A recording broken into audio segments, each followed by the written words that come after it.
trust myself. I don't ever need no help. Did it by myself, I don't need no help. Tryna stack money like books on the shelf. Hundreds in the bag, got me feeling like the man. Shorty body hot in the summer on the sand. Way she's working for it, got me feeling like the man. Shorty body hot in the summer on the sand. Did it by myself like a selfie. Nobody try to help me. Came to the club with an island girl. I'ma take it to the crib and let me buy you pearls. Did it by myself, no one helped me, yeah. Now these bitches want a selfie. I like big gold chains, I like big gold rings. Let me take it to the crib and let me buy you things. Fell in love with an island girl. I told her only time will tell. She likes to ride in the ice as well. Will it be forever? Only time will tell. Did it by myself like a selfie, yeah. Nobody try to help me, yeah. She likes the ice and I ride as well. Will it be forever? Only time will tell. Big dog status, two-tone paddock. Stacks in the crib, I got a two-floor attic. Got a two-floor attic, got your girl in the attic. But I'ma bring her right back, dude, don't panic, I'm savage. And nigga, if it's beef, we can manage. I know a couple guys that walk around with automatics. I got big dog status, I ain't playing, I ain't average. I'ma leave you hearing static, I'ma leave you hearing static. Fell in love with an island girl. I told her only time will tell. She likes the ice and the ride as well. Will it be forever? Only time will tell. Fell in love with an island girl. Yeah. I told her only time will tell. She likes the ride and the ice as well. Will it be forever? Only time will tell.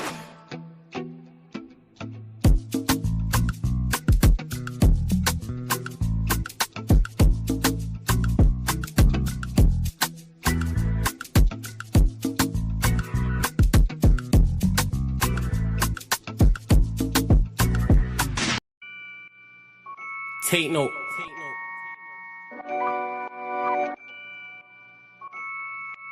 Tino, babe. Yo, Tino, he'll get his dome pop. Satin blue on his whip, but he ain't no cop. Don't stop, spray up his motor till it smokes up. Cause what I bought for insurance, I have it wrote off, you joker. Suck on your mum and take note, cause the foreign ring up in his grill. That grandma stove top, don't flop. Fuck up the game like this was Roblox. Oh gunner, running this field, I'm for your walk up. Drum roll, load up a cannon and give her more shots. I put your face on a beam, now you're sword on. Treat you like an old sketchbook, you'll get drawn on. I lead your girl from the back, I'm that raw blood. Wait, who the fuck feels they could do me something? I'll roll up in your ends with a toolie busting. 32 ugly as shit, like Miss Rooney's husband. Somebody cut me a deal, I'm just too disgusting. Niggas think they next in line, but they ain't doing nothing. Mask on, metal in hand, Freddy Krueger's coming. Tools all up in your home, I'm here to fix the plumbing. House blown, toaster run, leak gas from your oven. Dior on your girlfriend's face, and she best get to sucking. Head game resemble my dad, cause it was good for nothing. Yeah, I'm still vegan, but I'm down for beef. Niggas think they slick with a dialect, but talk is cheap. Watch your mouth, little nigga, because I roll with heat. Top said there's no returns, and I see no receipt. I put your boy in the back, like he was groceries. Riding round with the burner boy, in case I find a leak. Extendo, licking off shots until it overheats. No mask, did it bareface, just so they know it's me. Eyes closed, chest wide open, heart surgery. Usher said just let it burn, let's make it third degree. Niggas think everything's jokes until you shoot his queen. Shot was funny as shit, it barely missed the bean. Wax on, then wax off to leave the burner clean. Then open up the Uber app to flee the murder scene. Waving a stick will make them levitate. I raise a toast in the air, let's celebrate. See a couple holding a blade, like it's wedding day. And you can leave with a slash, just like wedding cake. Bitches on snap in the snacks. Oh no you ain't, know your place. Worked up flawless, you look like bellyache. Beat my dick all off in the face, and let it detonate. All facts, just ask your mum, she'll demonstrate. Damn right babes, I'm a jerk, just let it marinate. I gave it a beat like I was Penfold. I'm some retarded head, my tongue's mental. Babes, if you die then you die, cause you was meant to. Nigga, all I do is draw, I'm a pencil. Run up on you niggas like the rents do. Dude, screwed, if I see food, you're on the menu. Your homies have to find the Dragon Balls to resurrect you. Fuck it, you niggas can all hate. I'm better than all of you niggas I don't rate. If your girl's fit, 4 plus 4, she'll get 8. I'm a chiropractor back, just setting them all straight. Scorps, take note.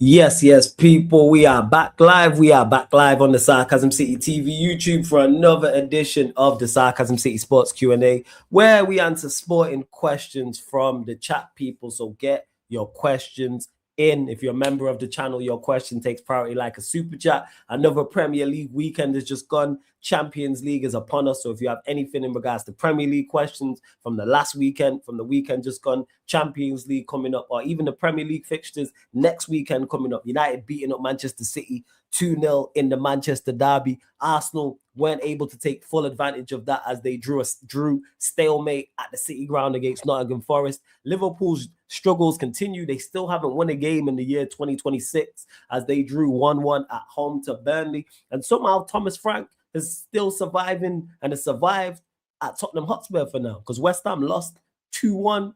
Spurs lost 2-1 at home to West Ham, but yet he still has a job. Don't worry, Spurs fans, man. Do not worry, Spurs fans. Spurs fans, Independence Day is coming soon for you lot, people. So do not worry about that. But make sure you run up the likes, hit the like button on the video. Make sure you share this out across all the socials. You see it there on the screen. Yes, it's flawless. At Sarcasm City TV, at Sarcasm City TV, at Yes It's Flawless, Twitter, Instagram, follow across all the socials. And just as important, make sure to hit that subscribe button and hit the notification bell as well. Make sure you do so. Later than scheduled, apologies, people. But big up to DRC in the chat as well, says big up Flawless. Like I said, you lot get your questions in as well. And we got special guests joining, people. Always try hit you lot with special guests at random moments, not advertised. She's making her debut on the channel, people. Making her debut on the channel. Does great work. Very knowledgeable about the Premier League, Championship, League One, League Two, National League. I'll go further. Probably one of the only people who has more knowledge about more leagues than Steve, people. That's the credit that I give her. Charlotte is in the building. How are we doing, Charlotte? You good? You've put me under massive pressure saying that I have more knowledge than Steve. But thank you. You watch more leagues? Yeah, you right up there. Yeah. We're going to put you under the spotlight. We're going to put you under the spotlight. Yeah, we're going to put you under the spotlight 100%. It's only right. How you doing now? I'm good. How are you doing? I've noticed you've not been well, have you? How's the cough? Nah. I'm better now. I'm better than I was yesterday, I should say. Better than I was yesterday, but I still got a bit of a cough. Still sneezing a little bit, but nothing that's stopping me. I'm not bedridden, so I can still work, so... Is that because of a certain Mr. Amarim leaving? Yeah. That's it. Yeah. I can't lie. Yeah. I can't lie. It is. You'd be bedbound if he was still at United. Yeah, definitely. He was making me sick. Like, you know what I'm saying? He was making me sick mentally. I was sick. Physically, I might have been all right, but yeah, I did not want to watch the team, and I'm still over the moon about that. What's this? 15 days? Yeah, 15 days since he got sacked because it was the 5th of Jan. It's now the 20th of January. This is great. This is beautiful. I absolutely love it, for real. But talk to me. What's your thoughts from the outside looking in? Premier League. I don't know which game you want to start with. It can be the Manchester derby, Arsenal drawing, Liverpool drawing, whoever. Floor's yours. I think you've got to start with the Manchester derby.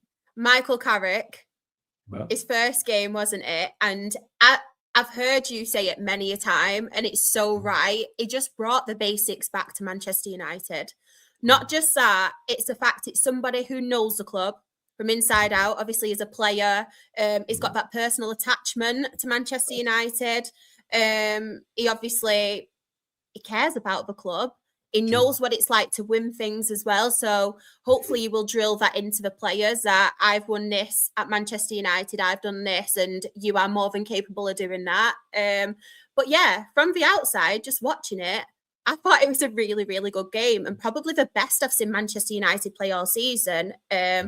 Manchester City, I don't think they were very good, personally. I think it was one of the worst Manchester City defense I've seen in a very long time. Obviously, I know that's due to injuries and stuff as well. But Manchester United, just from minute one, they played really well. Obviously, the chances that they had, they completely ran the game. I feel like everybody knows I'm probably going to get slaughtered on here. And I do anyway. Everyone knows I'm a massive Mason Mount fan, even though people slaughter me for this. I do not think that goal should have been ruled out. I'm just putting it out there right now.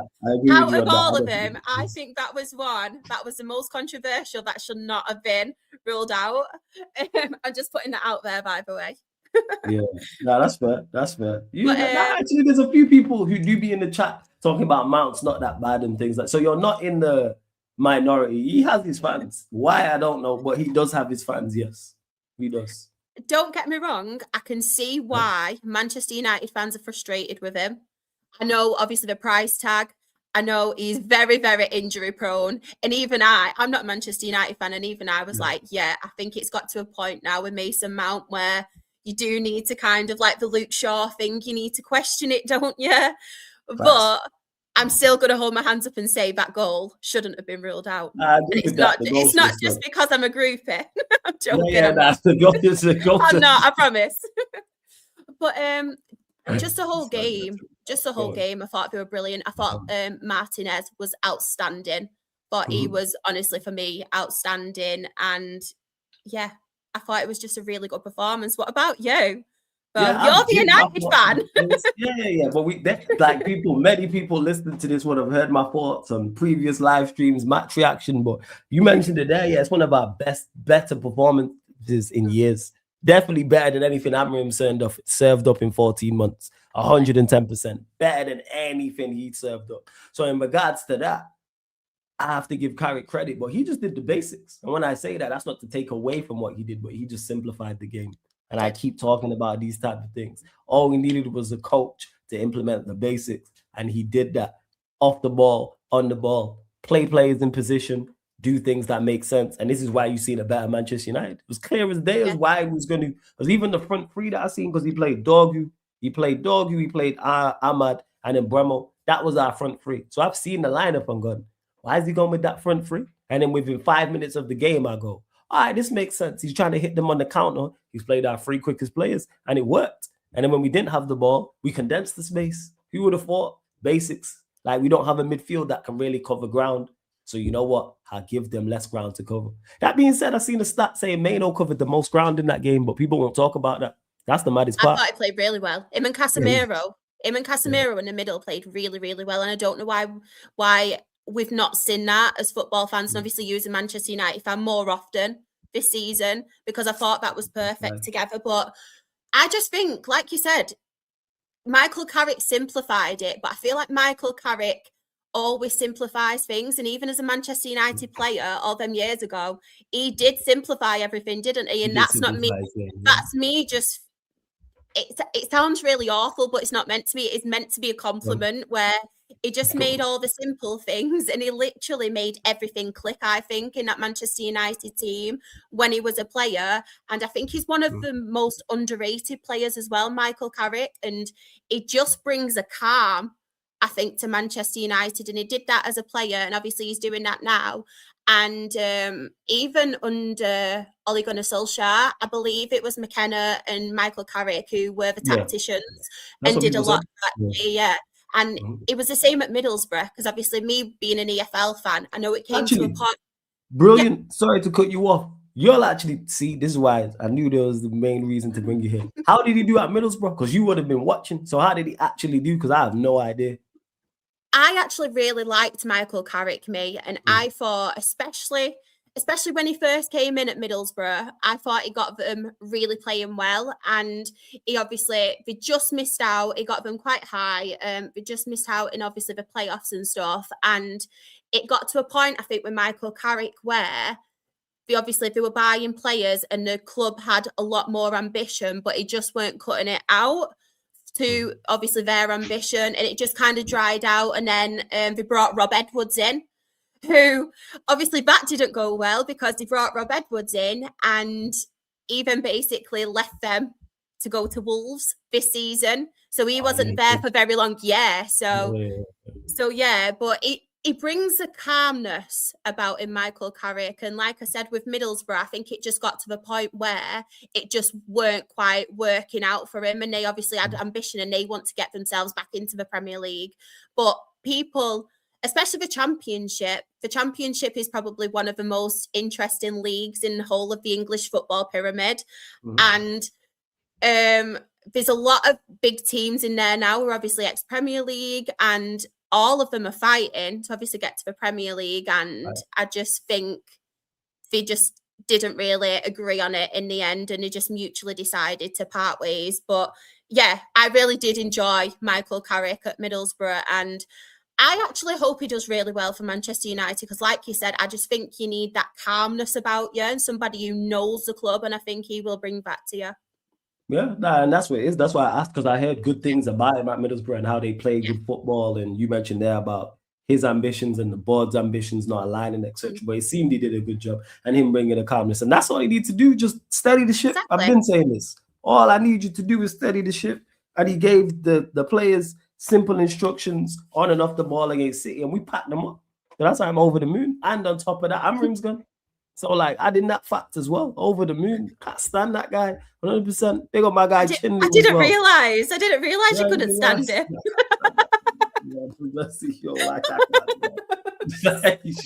I wasn't so sure, but I'm glad you've confirmed it. You confirmed it. You living up to the title of the channel. Exactly. Yeah, I see you. Yeah. Exactly. That's how you brought me on. Yeah, facts. Yeah, facts. That's exactly why I did it. But yeah, you know how sarcastic I am. So I did bring you on. I'm not gonna lie. I know your sense of humor like that. You invited me. That is true. I did. Yeah. You spot on. But I am glad that United managed to get the business done, because there was so much talk before that game as well about how bad Carrick is, how bad the team is, how bad the players are, and no one. Because I even remember when Fletcher took over and we drew against Burnley. The performance was. I was saying this. The performance was good. I actually had no issue with the performance. The problem was that they scored a banger, deflected shot, and we didn't take our chances. But people are like, it's more of the same. Couldn't beat Burnley. Blah blah blah. Usual results-based analysis. But they did the business, and hopefully we can do that against Arsenal.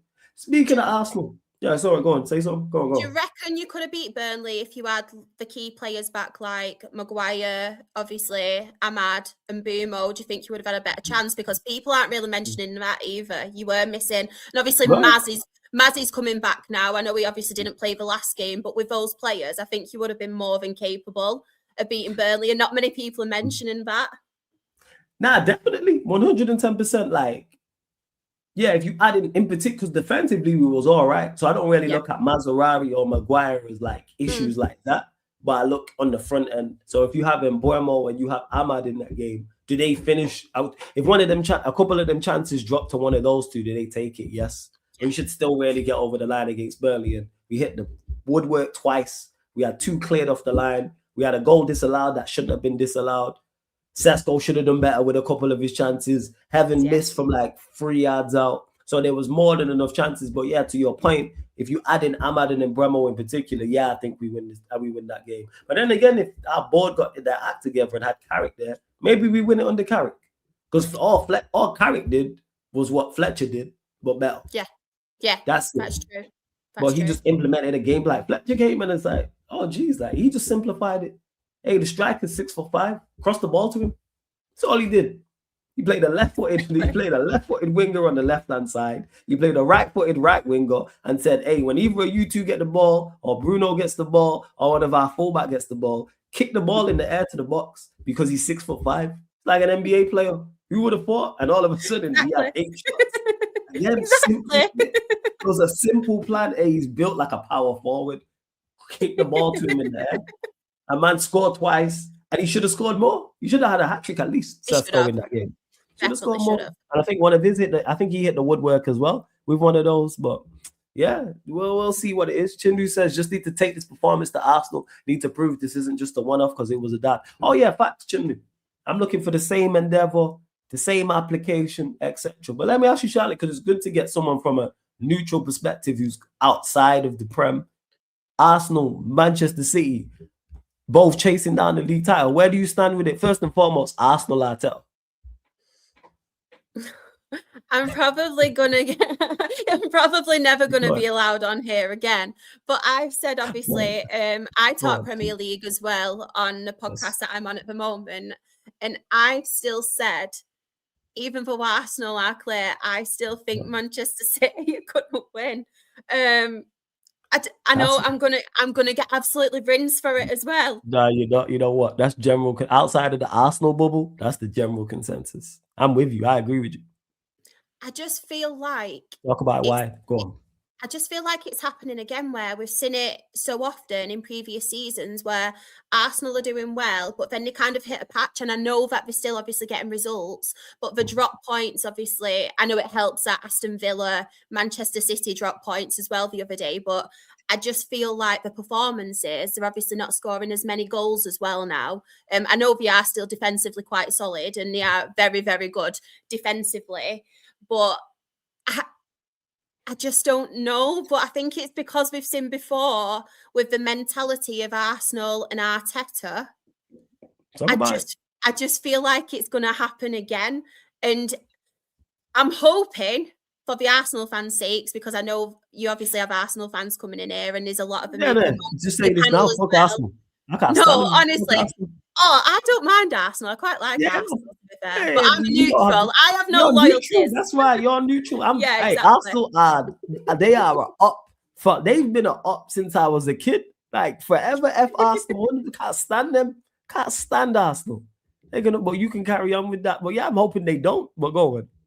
I've just got a massive feeling that it's going to happen again. And I think Arteta will end up obviously getting sacked at the end of the season if it does happen. I know people are becoming frustrated with him again. And I don't know. I just feel like we've seen it all before and we know how it ends. Big up, Jez. Yeah, I'm in agreement with you. You are not. That is, I would say, take Arsenal outside of the Arsenal bubble. We all look at it and go, as bad as City have been, because City have been poor, you lot just can't seem to get over the line and even take advantage of them. Yes, you're 7 points clear. It should be 11 or 12. It should be 11 or 12. So the fact that it's not leads me to believe it's going to happen again. I genuinely think it happens again. I think I've said this. I think they go trophyless. I don't think they win anything. Yeah, and I know they're on for 4 trophies right now. Go. Yeah, honestly, I feel exactly the same. But then part of me thinks because the Premier League at the moment is so bad and so inconsistent where teams are taking points off each other, will it end up Arsenal winning the league because of this? Because obviously we've seen Aston Villa are the next one, aren't they? Like the next one, they 7 points tied, and we know Pep is obviously having a complete meltdown at the minute. I don't know what's wrong with Pep at the moment. So I just feel like Aston Villa are kind of the only team, but even they're dropping points. So I just really don't know. I'm just torn. It changes each week. Honestly, it does change each week for me. No, I fully hear that and what you're saying. And shout out to you, Jez, you saying it could be today. For those that don't know, shout out, Jez. He's talking about Thomas Frank here, and we'll get to that as well. Why, Jez? What's the latest news? Because the fact that he's still in the job is crazy. You'll get your Independence Day soon, family. Trust me, you will. So Arsenal, City, you mentioned there as well. Liverpool, thoughts on them? Because they were champions elect at the start of the season. Champions elect.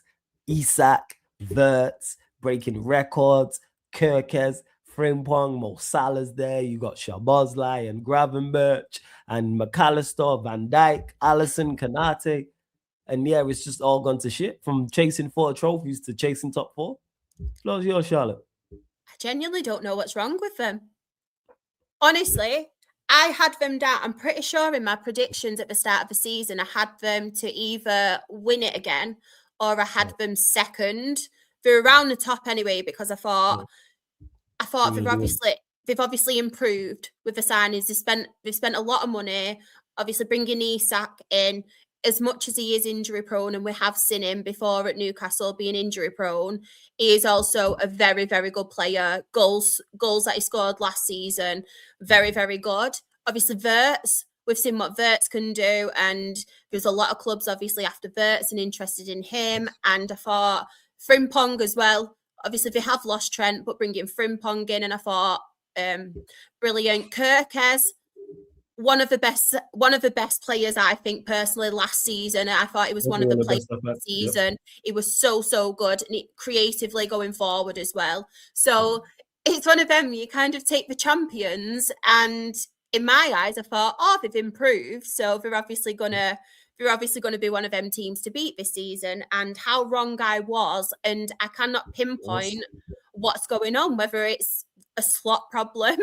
I just don't get it, because I feel like they have improved in the department. They've recruited as well, and I just don't see that what's going on. I know obviously Salah this season hasn't been his best, has he? Van Dijk, I do not know what's happened to Virgil. Genuinely, I think this season he has been mostly in games. He's been awful, hasn't he? I know he's had a lot of scrutiny as well on social media, especially looking at my Twitter. There's always one comment about Virgil, and it's even off Liverpool fans as well, saying how much he's obviously gone downhill this season. And I just cannot pinpoint what is going on at Liverpool. And I'm actually in shock at how... I think everyone's surprised, yeah. I think everyone's super surprised about it. Yeah.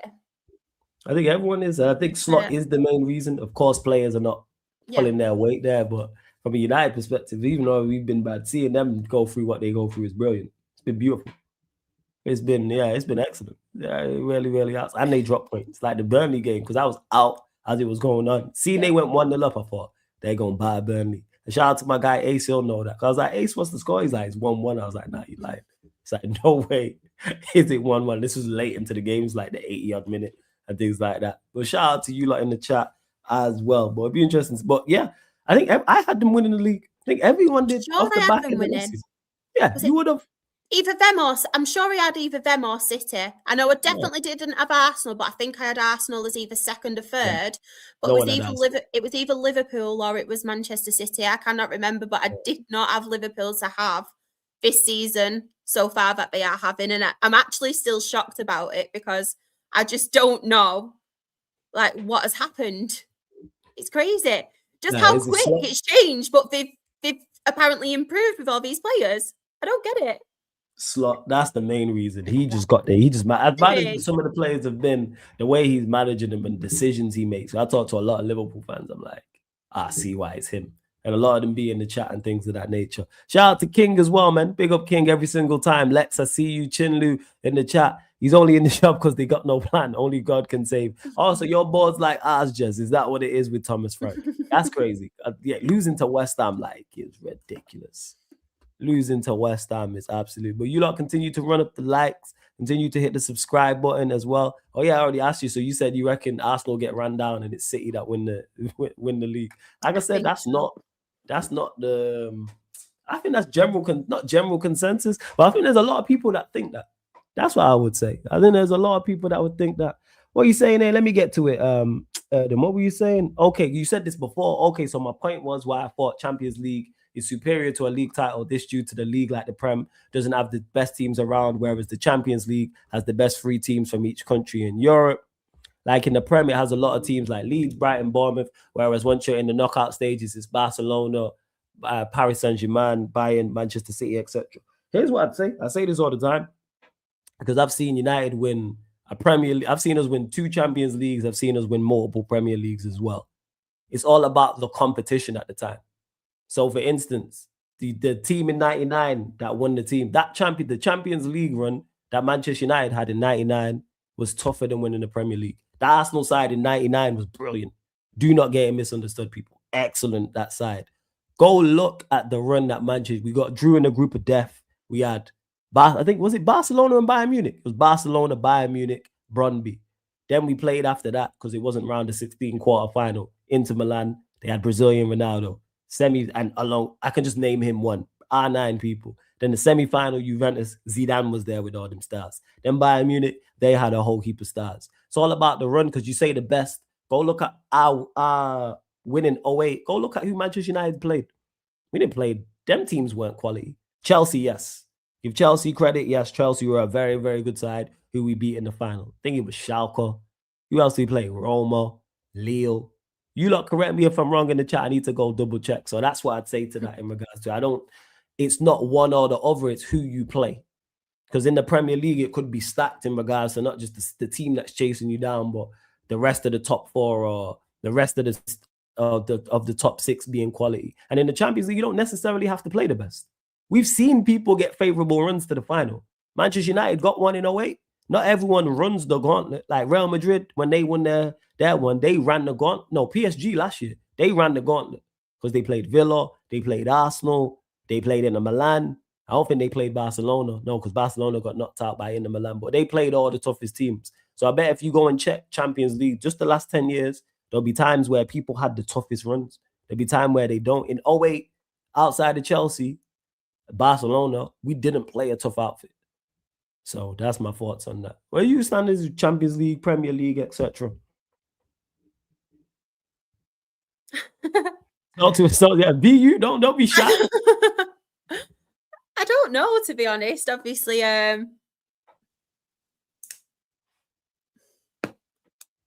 know you enjoy the Champions League. I do enjoy the Champions League, to be Which fair. do you enjoy more, the Premier League or the Champions League? So a Premier League title race or like the Champions League, like Final Four? I don't know, to be honest, because if you asked me this question when I was younger, I used to love, even being like a lower league fan, I loved the likes of the FA Cup and the Champions League. I don't know if it's because obviously being a Rochdale fan, we don't really get those kind of moments. So I just think the Champions League is like the best of the best, isn't it, across the world? So I used to sit down all the time with obviously like my dad, and I'd sit there and just watch all the football because it's like, wow, you've got the likes of Zinedine Zidane, you've got Ronaldinho, and it was all crazy and all these amazing players. But I also love the Premier League. Obviously enjoy it now, but I used to love the Premier League back in the day when I love your typical dirty defenders, mate. Like they're my favorite. Honestly, they are my favorite kind of players.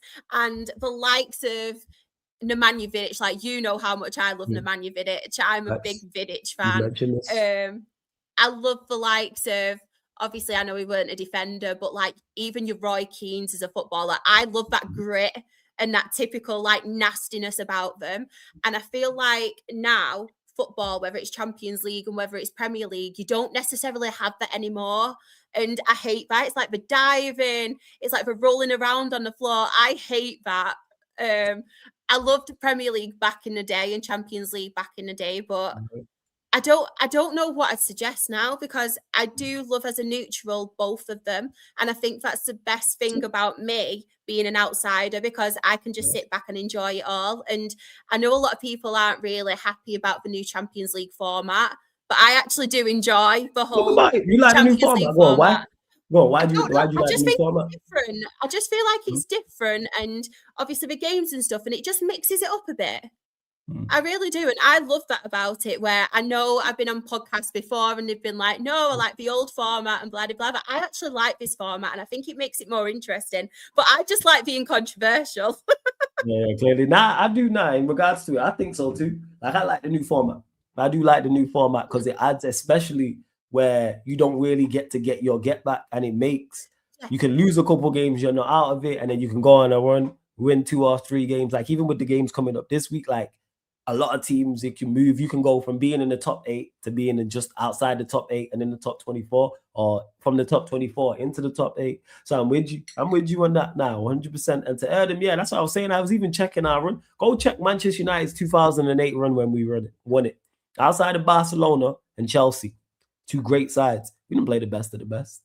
Go look at Roma and Lille and Leon or whoever it was, and go check it. I remember, like we did. I can't remember the group there, but you just gonna have to check it yourself. And big up to Jed, says he loves dirty defenders. Can you please take Paulina off us? Just asking for Imagine him at Rochdale. National League. Do you know what? To be fair, let's give it a go. I'd love to see him there, because if you think like the dirty defenders in Paulina, National League, they're constantly throwing elbows, headlocking people. So I think that'd be interesting. I think even Paulina would struggle. I really do. You might be up. You might be around it. What's that like? Let's go there. You just mentioned there non-league. What is the differences and things that you like or don't like in regards to Premier League, Champions League? You just mentioned there non-league, the physicality side of things. It's really funny actually, because obviously before we got relegated, I did like non-league football, but I never really took much of an interest. But obviously now, since we've been relegated to non-league, it's so different, and it's an eye-opener for all aspects, because obviously being a Rochdale fan, I've not been blessed with, obviously, I still blame my dad to this day. God rest his soul, bless him. Shout out your pops, man. I believe. Shout out to your pops. Yeah, 100%, I man. should have phoned Childline, but I'm not. I put up with it. Character building. At school, I used to get, I didn't actually get bullied, but I used to get singled out. There was Manchester United fans, Liverpool fans, and then I'm literally the only Rochdale fan here. So you can imagine what it was like. But do you know what? It was a real eye opener, and I don't think people necessarily kind of get it until you're in that position. And even me, I was blessed, even being in League Two and League One. And a lot of people will probably laugh at me now because they're Premier League fans, and they've never necessarily been down to that level, unless you're Manchester City, by the way. I hope City fans remember, but most City fans don't remember because they've only just jumped on the bandwagon. I will put that there. Bandwagon is that annoys me, right? One Manchester City fan on Twitter last season actually said and quote tweeted, last season was the worst moment in Manchester City's history. And I actually said to them, are you joking? You have been down to the lower leagues. There has been times where you've played Rochdale as well. It might have been pre-season friendlies, but you have been playing my team. You have gone through relegations, and last season was the worst moment of that. Are you joking? And honestly, I ended up getting blocked because I was giving it, because I was like, you do not get this. You do not get this. So that's what really frustrates me sometimes with Manchester City fans, when they do not understand and they look down, like in the FA Cup and things like that, and they look down at lower league clubs, because I think you were there once, so don't do that. And yeah, it just really grates on me. But the difference, obviously, the previous question to non-league and the physicality, you do have certain football teams, obviously, the likes of York, the likes of Rochdale, they do like to play possession-based football, and you see more now down the football pyramid, people are trying to play like the modern day football, where it is like, you have teams trying to play out from the back for real. Yes, we're one of them, Flawless. We are one of them. You go and check out Dale's highlights, you will see some ball. I love that. That's great. Jim and Nutty football. But you also do get the physical side of it as well, where you get certain teams who do like to play the dirty way, who do like to play. I don't know if anybody. Yeah. Honestly, I will send these people the highlights. These people, I will honestly put it on my Twitter. SharXREFC. Make sure you follow her. Make sure you follow her Twitter, people. Shar RAFC people. RAFC. Go on, the next thing I put on my Twitter, I will put a clip of us playing out for the back, and you will all be impressed. You will all be adopting Rochdale as your second team. Please, do you know what? Please show this clip, because people are going to say this. They'll play out from the back better than United did on the Amrim. I'll tell you that much. But go on, carry on. And remember, Flawless, we beat Grimsby. Yeah, you lot beat. You lot beat Grimsby. Yeah. You lot beat Grimsby. 2-0. Rochdale, people hear this. National League, Rochdale beat Grimsby, and we struggled with our starters to beat Grimsby, you know. What can I say? Ridiculous. Wait, was it at your place or their place when you played our place? Yeah, geez. Yeah, maybe we would have had a chance if it was OT. Maybe we would have had a chance. Down at the Crown Oil Arena. Yeah, you already know, man. Big up Barrio every single time as well. Since United fan and Rochdale fan, bannering a City fan. This is English football heritage. This is what derbies are all about. Yeah, man. Victor, you heard it here. Rochdale played out from the back. These are saying games, absolutely. We've won more matches than Manchester City this year. I'll have you know. Talk about it. So, is there any sides in the two questions? One, any sides in the National League who are just your typical National League side, like none of this playing out from the back, 4-4-2, to get it in the mix or along to the big man? Is there any sides that are like that, throwbacks? Yeah, there's a couple, obviously, the ones who do get promoted more often from the National League North and South. They kind of do it as a way to try and stay up. You get your more physical defenders, and they kind of base them on physicality. And to be honest, they are usually the teams that stop the likes of your Yorks, your Rochdale, who do want to try and play good football. And obviously that kind of football, because we cannot cope with that in that aspect. And it sounds mad, but you kind of describe them as, do you remember Stoke under Tony Pulis? Yeah, of course. Yeah, that is literally your Wokins. Your Wokins, you're like Brackleys, your Trurolls, the ones who have just come up. Honestly, it is mega. It is literally, it is comedy gold. It is not as good. Probably more physical and more likely to get sent off than a Tony Pulis 11. It's like a lower league Ryan Shawcross. Do you remember him? Of course, we remember Shawcross, them Stoke legends right there. Yeah. That's why I asked. Robert Hoof. Yeah, Robert Hoof. That is literally what you get. Yeah, we need this. Andy Carroll is playing in National League South for Dagenham. The Andy Carroll. Yeah, why is he playing in? I'm surprised someone higher up the pyramid didn't try and sign him. But you know what football you're playing with him? Get it into the mixer. Do you not always play like possession-based football and be played out from the back? Or is there times where your manager goes, hey, let's just get this long, get this in the mix? Or is it always trying to play football? To be fair to us, last season, it was very much like the possession-based football, and kind of, it was basically... It was a little bit frustrating for Rochdale fans, because instead of having instead of shooting from far out or whatever, they were literally trying to walk it into the net. This season, Jim McNull is kind of learnt from his mistakes last season, and we've brought in a 6'7" target man, Emmanuel Desirue. Yeah, if you are not a National League fan, go and look at Emmanuel Desirue, because he's literally like the 6'7" perfection striker of the National League. Wait, he's a 6'7" striker you lot have signed. And I'm guessing the tactic is to kick it long to him. Is that what that is? Yeah. It's possession-based football, but if you fail, just put a ball into Manny D and he will get it in the back of the net. I like this so much. This is great. Hey, people, don't say we discriminate here at Sarcasm City TV. Nah, definitely, I'm with it. And shout out to Chin, who says Charlotte is flexing the Grimsby win. I rate it. We can't even be able to hear this, people. Grimsby win. These lot. Manny D scored against Grimsby as well. Manny D 6'7". They got the ball into him and it was there. Know what it is, and hopefully you not get promoted as well. I just said shit reminds me of Russell Martin had Southampton completing 1,000 passes in the championship game just to draw. Your thoughts on this? Because like I say, I know you watched the championship as well. Oh, Russell Martin, honestly, that Southampton era was crazy. That was crazy. And even when he was at Rangers not that long ago, it was literally, you didn't think it could get from bad from Southampton and his meltdown to obviously what happened at Rangers. But to be fair, I do think football is evolving now. Like whatever league it's in, everyone's trying to play the Pep way.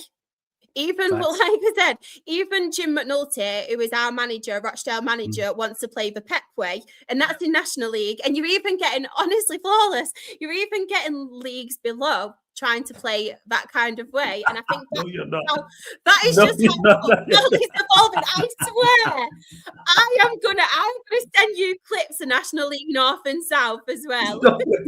You got teams in National League North and South rolling the ball out from the back, taking it off the goalkeeper. Honestly, our goalkeeper, we're all the time bringing it back, and sometimes it gets frustrating. I think it just happens as a football fan anyway, doesn't it? Where it gets frustrating because all you want to do is see goals. Facts. So there's nothing worse than when obviously it's a build up and it's going back to your keeper, and then it's going on back to your keeper, and we're trying to do it at that league. But the Championship, I think it's pretty similar, where a lot of people are still trying to play that way. You've got the likes of Coventry. Frank Lampard obviously is managing Coventry at the moment, and they play some really, really good stuff, Coventry. You've obviously got the likes as well of Ipswich under Kieran McKenna. They had a really, really bad start, but they're kind of tightening up now. And I personally think Ipswich are going to make a comeback and win the title, because Coventry were real clear at one point. of obviously all of them in the Championship, but I feel like they are regressing at the moment and hitting a bad patch. So I do think Kieran McKenna and Ipswich, he's very, very good as well. But the tactics and stuff, like I mentioned, I'm a real fan. And I actually said, and on Twitter, I got rinsed for this as well, but I said it's a typical Ineos move to get someone like McKenna in instead of bringing a big name. It would not surprise me if Ineos bring in Kieran McKenna. They might get Jim McNulty at this point. I put nothing past them. We can beat Grimsby. We can beat Grimsby flawless. Jimmy's not coming to you. We need Jim then. If he can get past Grimsby, hey, get him. And he plays out from the back well. And he can do that down there. Yeah, the chat's not having it. Just says to me, non-league's supposed to be in the trenches. I'm not here for the honestly, you watch it. I will send you clips. I will convert all of you into non-league fans at this point. You will see some great football. You'll get some fights. It's really interesting. You get some full on brawls. Yeah, you need some punch-ups. Yeah, like you were talking, like in the Premier League, you see these players rolling around. You see the odd like hair pull here and there. You don't get full-on punches in non-league. I tell you, headlocks. It's really interesting. We did that 100%. I'm just interested in regards to the playing out from the back and rolling the. I know some of the pitches ain't the best either. That's the craziest part. But yet they still trying to do that. And yeah, who's notorious for this? There you go. Yeah, they're saying who's fighting. Victor's asking, is there any teams who are notorious for being overly aggressive? Like we mentioned Stoke, we all knew what it was. Is there any sides in the National League? I wouldn't say, I don't want to out anyone because I have quite a good, because I represent non-league, I have quite a good finger in non-league. Like, hey, if they're aggressive, they're aggressive. Yeah, you don't have to say players' names. It can be like team. We'll go. No, to be fair, I think it all depends, obviously, on the type of managers that you have as well, because there's certain managers who have a certain way on how they play and stuff, and the more physical. I'm not going to route anyone. I'm not going to throw anyone under the bus. You've got to all find out for yourselves. Do your homework, watch non-league, and you'll see it. These lot of jokes, yo. Man, Barrio said if Chelsea went non-league, I'd be fuming if we aren't doing long throws. I love blocks, yo. You man are funny, you know. You man are funny. He's not just want the long balls and the trenches and that. That's it. That's all. Look at Wrexham. Look at Wrexham. They were non-league. Like, don't get me wrong. They've got billionaire owners under Ryan Reynolds, but they came from non-league. Yeah. What's your thoughts on that when that happens? Do you like that from a non-league perspective? When you see a team like Wrexham get taken over and millions pumped in, like your Salfords and like your Wrexhams, or do you want to get it out of the mud, do it yourself type of thing? No, to be fair, obviously, I remember when we ourselves and Wrexham were an EFL club, and this was quite a few years ago now, and it was really sad to obviously see them regress and go through a really bad time. But yeah, I'm really, really happy that they get this opportunity now. And I think the thing what frustrates people more than anything is more so the media. And they're always rubbing it under everyone's noses, like, oh, they've got billionaire owners and, oh, they've got Ryan Reynolds. And it's not necessarily a Wrexham fans and Wrexham's fault. I think it's more like they've got the documentary on Disney Plus and it's just constantly being talked about. But from like a football fan perspective, I really like the aspect. Obviously, you've seen Tom Brady. He's the owner of Birmingham now. He's obviously been pumping money into Birmingham. Money into Birmingham. Yeah. He is. And they're now in the Championship. They're doing well in the Championship as well. And they're a club who obviously were regressing. I'm trying to think of other teams now. Obviously, Manchester City's a prime example as well. Like, obviously, they've gone up from league to league, and obviously they're doing very, very well now in the Premier League, and they're getting these star quality players. So it's always nice to see it happen. But then you also get the downside of it as well, where people aren't necessarily lucky enough to get that. And I don't know if, obviously, being local, you remember Bury. They were a football team, Bury, and they of course, and they ended up going the opposite way, where they regressed and now they've had to start right completely from the bottom and build themselves back up again. So not everyone's necessarily that lucky, but it is nice to see that football is becoming where people want to get involved in it. But obviously, from your point of view, it is bad when you don't get the right ownership and people aren't really Tell me progressing about a club. Tell me about not having the right ownership. Tell me goddamn about it. And big up to King says, who from the ball to the big man to the target man, that's proper non-league. Yeah, these lot love the non-league stuff 100%. Hey, you lot definitely, there's probably gonna be some form of non-league watch along, man. We gonna run certain people, don't worry about that. They'll play on Wednesday. We gonna run something. We're gonna run something with these primes that's playing out the back at non-league. The big example of woke nonsense. Big up. You lot continue to run up the likes, continue to hit the subscribe button on the channel, hit the notification bell as well. Charlotte, drop your link to your channel in the chat as well. Let me, make sure you lot follow Charlotte across all the socials and all that good stuff as well. And any questions you lot for the first time ever. If you lot got any questions, Championship, League One, League Two, National League North, or National League South, you can Charlotte say. So any questions on that, you lot can ask. I know you lot got questions about that. Was that playing out? Because I've heard about the playing out from the back in the lower leagues. But I never actually like spoke to a fan, and you're saying, yeah, it's regular. Like we do it, it's the norm type of thing.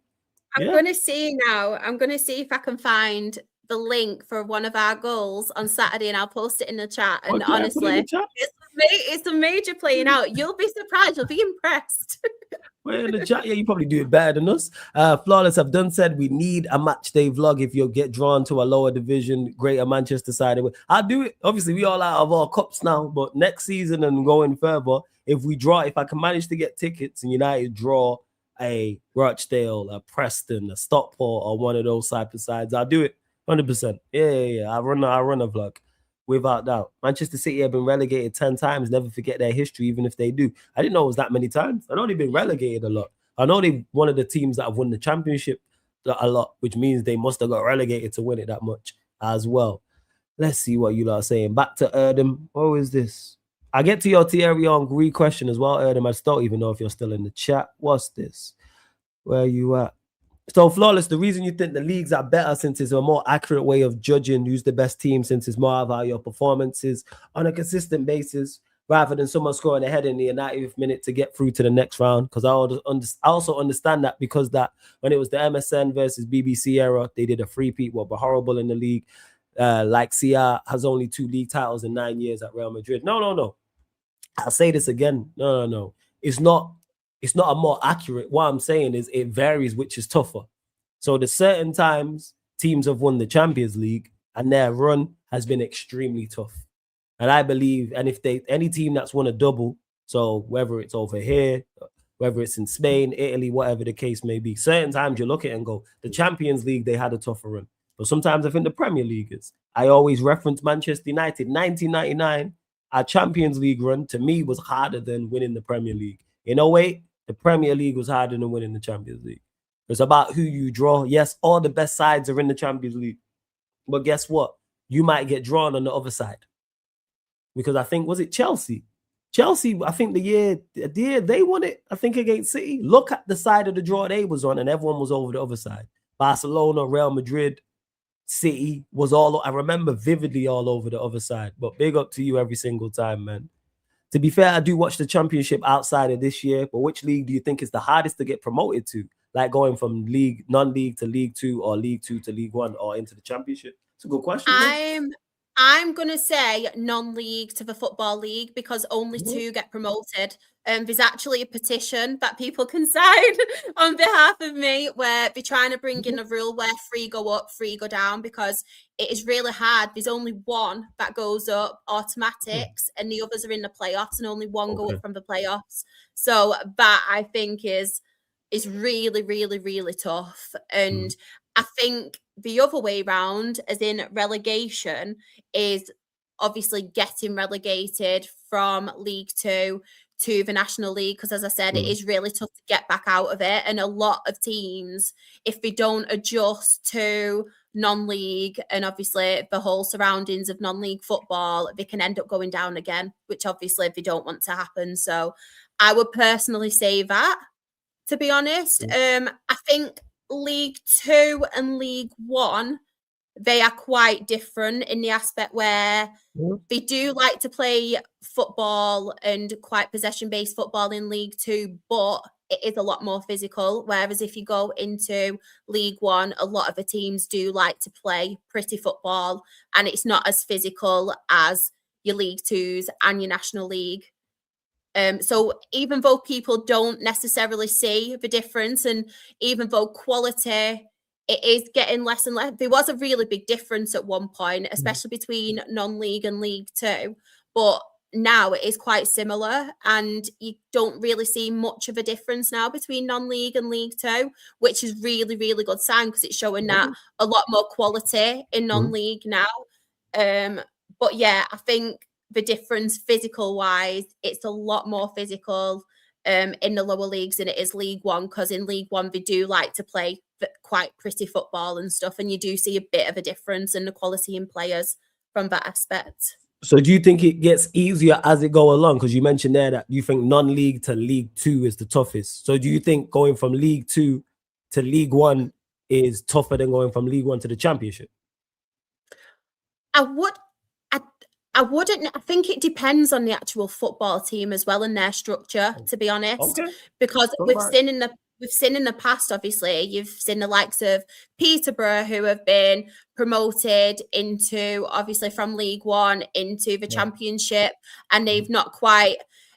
It's a bit similar to, do you remember, like, even your Burnleys now and your Norwiches back in the day, where there needs to be a league between the Championship and the Premier League, because they're too good for the Championship, but they were obviously not as good for the Premier League.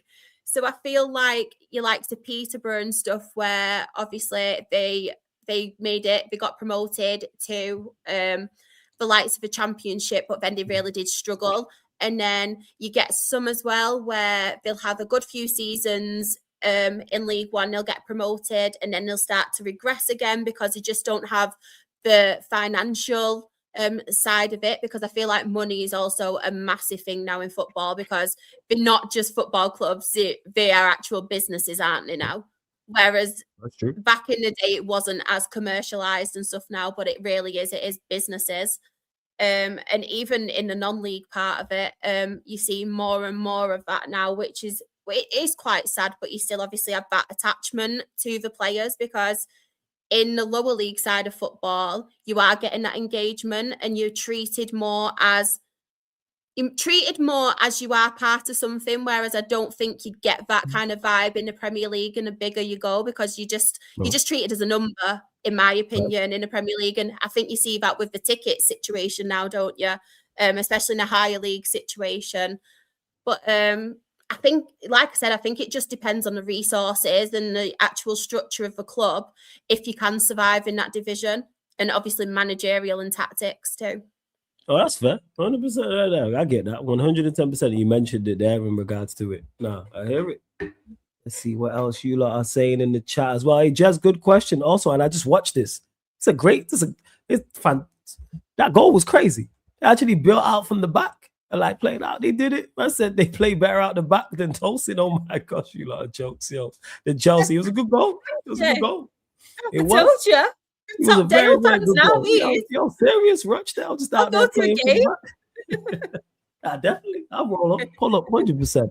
Flawless, who do you want to be permanent Manchester United manager, and would you keep Carrick if he got you in Europe? I've been saying this, and I know I'm going to continue to get this question throughout the season, especially if it goes well, which is a good sign. Don't give him the job regardless. There's nothing that Carrick can do, in my opinion, where I say give him the job. He could finish second. He could go on a mad run and win like Emery did and win 10 games in a row. Do not give him the job under any circumstances. No. He's here as an interim. Treat him as such. And you should already be speaking to whoever you have in mind as the next manager. Whether they do that or not, I don't know. Who do I want as permanent manager? Ancelotti. That's who I want. Run me Ancelotti. I think it was 2021. There was a run anyway. It was when Napoli it was the season they was on smoke, and they had Kvaratskhelia, they had Osherman, and everyone thought they was going to win the title. I think Chelsea was on the other side of the draw, but one of the side of the draws was super weak. And big up to Jess, so Luton is still fine then. We still alive. Watch this space, Flawless. You're a joker. So this, actually, you know Steve, so you'll know this. So we was on a Q&A like this. It was me, this joke man, Jez. Steve was in there. This is when Luton was in the Premier League. So somehow we started talking about Luton. And then Steve was talking about how, Luton can get promoted. It was like, Luton can stay in the division. It's like, fair enough, even though it was looking bleak for them. Then he was like, yeah, Luton are going to get 10 wins. And then this just became a thing from there. It's like, what do you mean, Luton? I think there was How many games left was there, Jez? I think there was 18 wins left. I think there was 18 games left, sorry. And he was like, they're going to get 10 from 18. Bear in mind, the first 18, they'd won like 3 or 4. So I don't know what it was. So not only did they get relegated, as you would know, they went and got relegated again. So that's why Jez is mentioning this. But Steve was talking, for some reason, that man became Luton fans randomly. I don't know what it was over. I really, really don't know. I think everyone loves the story of the underdog, though, don't they? To be fair, Clearly, because we even did. I was rooting for Luton, Yeah, and but yeah, I'm go on. I'm going to put my hands up and say I feel like I was personally the one that got Luton relegated because I Why? thought, oh, I'll have a cheeky little a bit of interest at the start of a season, like not much. I thought I'll put a quid on, I'll do a little bet and have people who's going to win. I'd Luton to win the championship and get promoted again, and they got relegated. It is. To Steve who says you're joining like 10. I'll send you the link. What the fuck we talking about Luton for? Because Charlotte's here and she's not league, and Jez asked about Luton. That's why. He asked about Luton, like, yeah, is there hope? Because where are they at? They're in League One right now. They're in League One. Jack Wilshere's their manager. Oh yeah, it is Jack Wilshere. Jack Wilshere's their manager. Do you think they get promoted this season?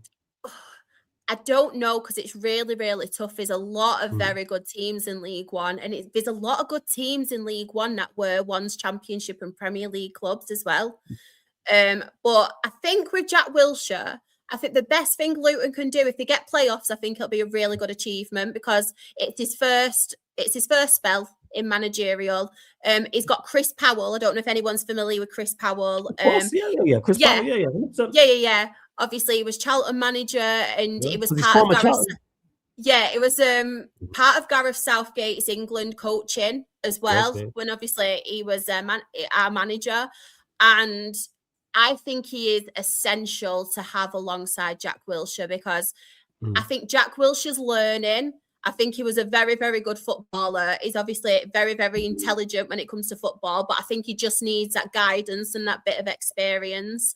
So if I was a Luton fan right now, I wouldn't necessarily want automatic promotion, because I think if he did get that, they'd possibly go back down. I think the problem with Luton in the Premier League was as well, what they did, and I know it's a problem on the pitch, and obviously it kind of contributed to them getting relegated again, but the money they actually got from being promoted in the Premier League, instead of spending it on players, they actually put it into the ground and try to revamp their football ground and kind of do it as a future thing.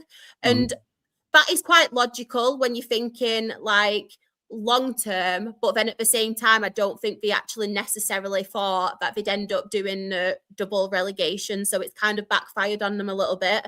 Yeah, it was Stephen Jez's fault. That's why, man. It was them too. So I remember it. Like I said, I'll send you the stream, but I remember it. And this just became, for some reason, just became a thing on the channel. Because off of that stream, and we just haven't stopped talking about it. Because Steve was like, because what we did was we went through the 18 games, and was like, where are they getting 10 wins? And I think they ended up with like 6. But big up Steve. So that's why he's here. Why are you talking about Luton? Joke, man. I love Steve. Well, so hi, Steve. Yeah, he's one of my pals. Yeah, he'll probably be here shortly. Barrio says, for Charlotte, what derbies from small teams are must watch? By small derbies, I mean like Colchester, Southend, Oxford versus Swindon, etc. Floor's yours. Oh, this is a good one. This is a really, really good one. I'm trying to think of tasty ones, because is it just from non-league, or is it lower league? Over small? Lower league. So anything, So anything from championship or lower that stands out to you where you go. Because Barrio is, shout out to my guy Barrio, he's Colombian Chelsea fan. Always asks about like derbies and things like that. Like he's asked me plenty of times about like Rochdale and Preston and teams like that and Stockport. So yeah, like championship and lower. Obviously, before Burnley got promoted, obviously Burnley and Blackburn hate each other. That's usually a tasty one. Preston and Blackburn, quite a good one. Obviously the likes of, you've got obviously like, trying to think of some non-league ones, but it's hard because we're non-league, especially in our league, it's very like, it's very southern based, or the northern ones. It's like the likes of Hartlepool and Gateshead are our closest games because it's very, very southernized. But you think that is still like a couple of hours from Rochdale, isn't it? So they're our closest games. But Rochdale Oldham was always a good one, by the way. But obviously they got promoted.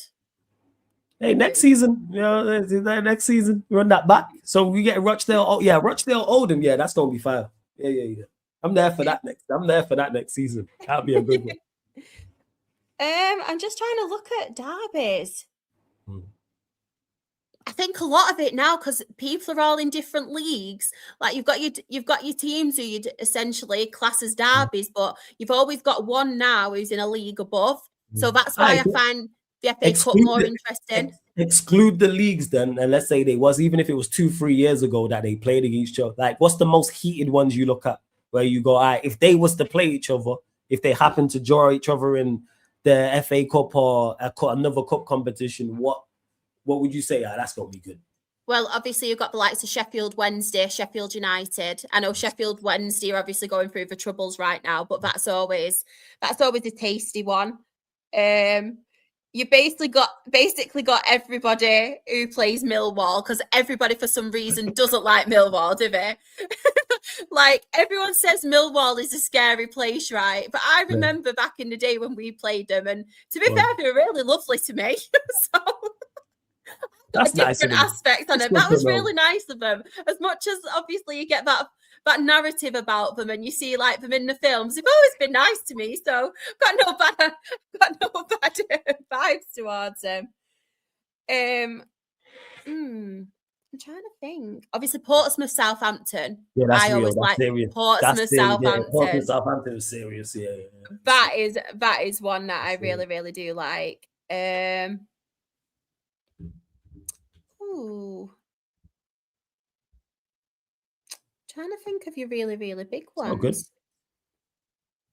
Millwall sounds like a small United. It's true. Barrio did his research. He says, I swear, for Colchester versus Southend a few years ago, a fan went to a punch up in the way. Yeah, no way.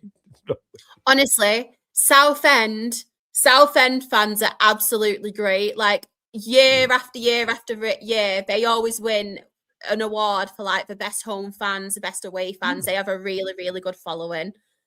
Southend, but yeah, Southend, Colchester, that is a tasty one. But you obviously don't see that anymore, because Colchester in League 2 and Southend are obviously in our league now. But we don't talk about Southend anyway. I've got PTSD from Southend. Why? What did Southend do to you? We were beating them in the playoffs, and they ended up beating us. Peak. Yeah. That was in the past. Find a link. Big up Will as well, yo. Yeah, Will, anything you got questions, let us know, man. Say Watford and those pricks Luton, man. Yeah, Villa and Birmingham serious. Yes. Yeah. That's serious. That is serious. That is, yeah. That's serious stuff. Like I've seen that when they've both been in the Premier League as well. That's just as H. Just as H. And speaking of serious, well, speaking of completely non-serious, Steve's in the building. Yes, Steve. What are you telling me, man? You good? Hi. What's going on? What's up, Shar? What's up, Flawless? How are you? I'm chilling. Can't complain. What's going on? You just popped up to defend Luton Town, who you don't even support. This is right. Wasn't a defense. It was more of just whenever I tune in on a Q&A in like the hour mark, somebody brings up Luton for some reason. I'm not even in the chat. I don't say anything. I just, it pops up literally out of nowhere. This Luton mention, just because I thought it wasn't. You know what? Normally it's to crash on you and your terrible prediction, but this time it wasn't. This was genuine conversation. Yeah. It was genuine. It was nothing to do with you. Then I explained to Charlotte what happened. As you can see, this guy. Yeah, we're gonna get 10 wins. What? I've seen this video. I keep hearing about it. I've never seen it. Port Vale versus Stoke. My pops tells me about this. Port Vale Stoke's a good derby. Yes, very good. They very rarely play each other, though. Very rarely play each other. Because where are Port Vale? Are they like League 2? They're like the bottom of League 1. They got promoted from League 2 last season. Yeah. That's it. And Stoke Championship or League Championship, 1? Yeah. Championship, yeah. Hopefully we get it as well. Yeah, look at this. Look at the hatred, yo. Don't deserve to name on this panel. That man won't get 10 wins in League 1. Hey, Steve, they never gonna let you forget that. Chindu, for real. The Luton thing is the bat signal for Stevie as Luton Town that pops up. So they even his team. And Steve. I was just gonna answer the Derby question. You know what Derby I miss and I wish I'd seen more of is Cardiff Swansea. Yes, Cardiff Swansea. Nasty one. Yes. Cardiff Swansea is 110% serious. Yeah. There's one guy we used to play with on pro clubs who was he a Cardiff fan? I think he was Cardiff. He couldn't stand Swansea. He had a punch up at the game when he was playing each other. Yeah, I hurt my hand. I had a punch up.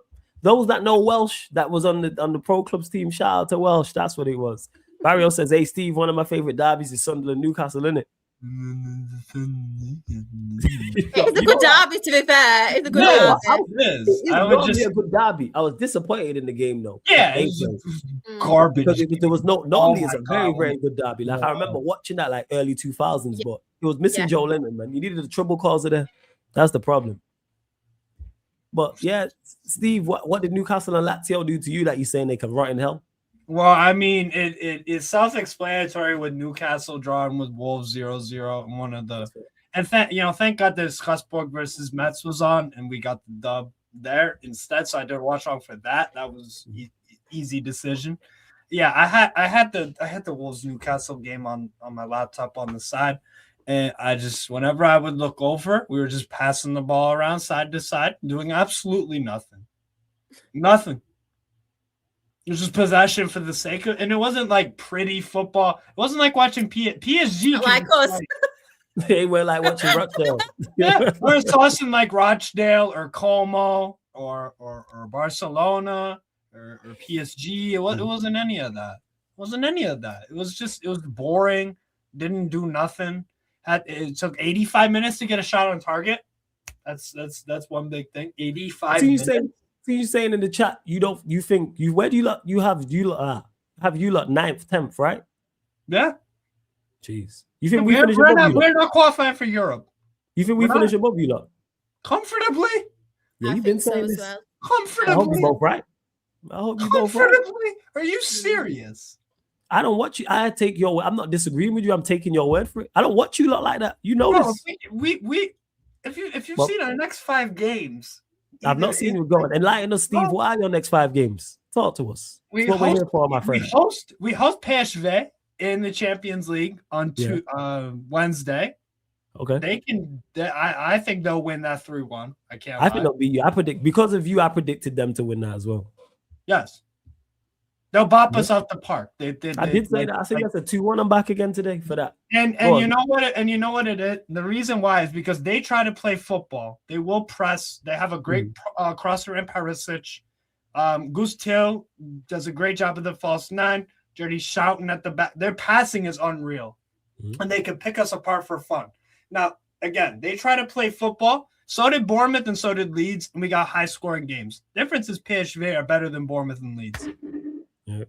And also, PSV have beaten Napoli 6-2 this year in the champs. They have beaten Liverpool away 3-1. No, 4-1. 4-1, sorry, at Anfield.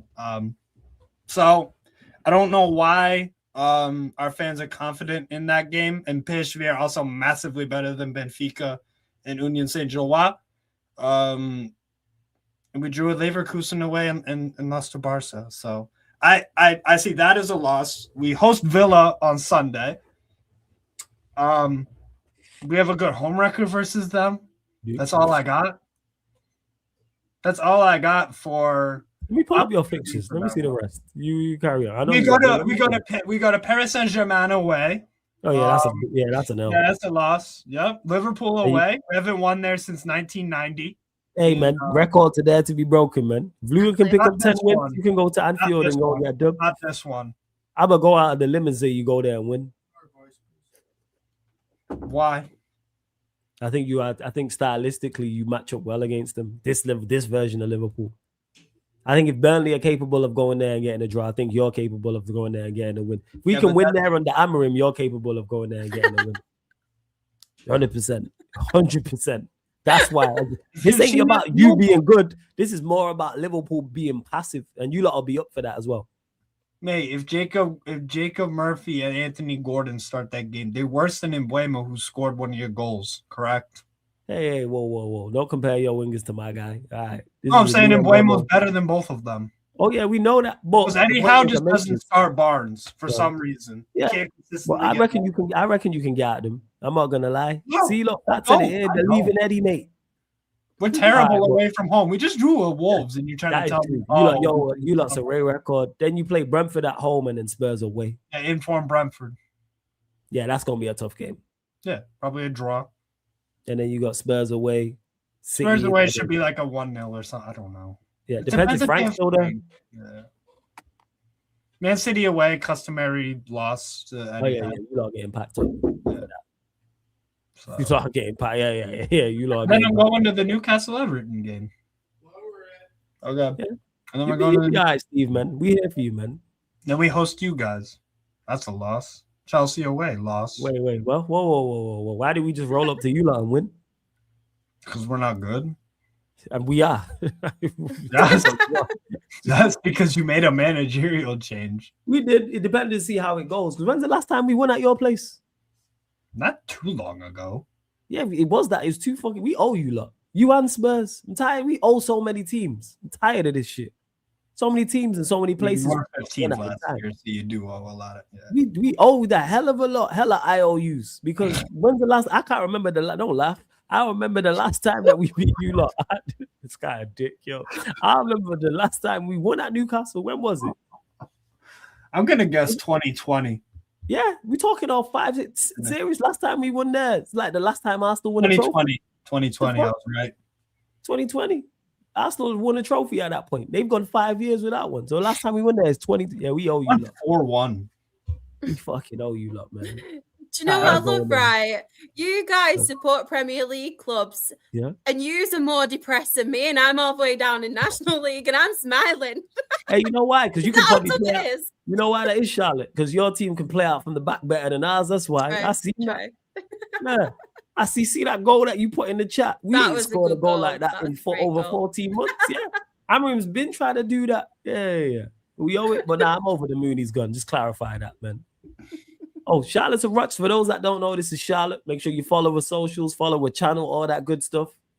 Rochdale fan. So you got any non-league I questions? actually have a Rochdale shirt. I do It have does. one. That's crazy, yo. This guy. It yo. does. Actually, let me grab it. Hold on. It's This black guy. and white. God, Yeah. you lad.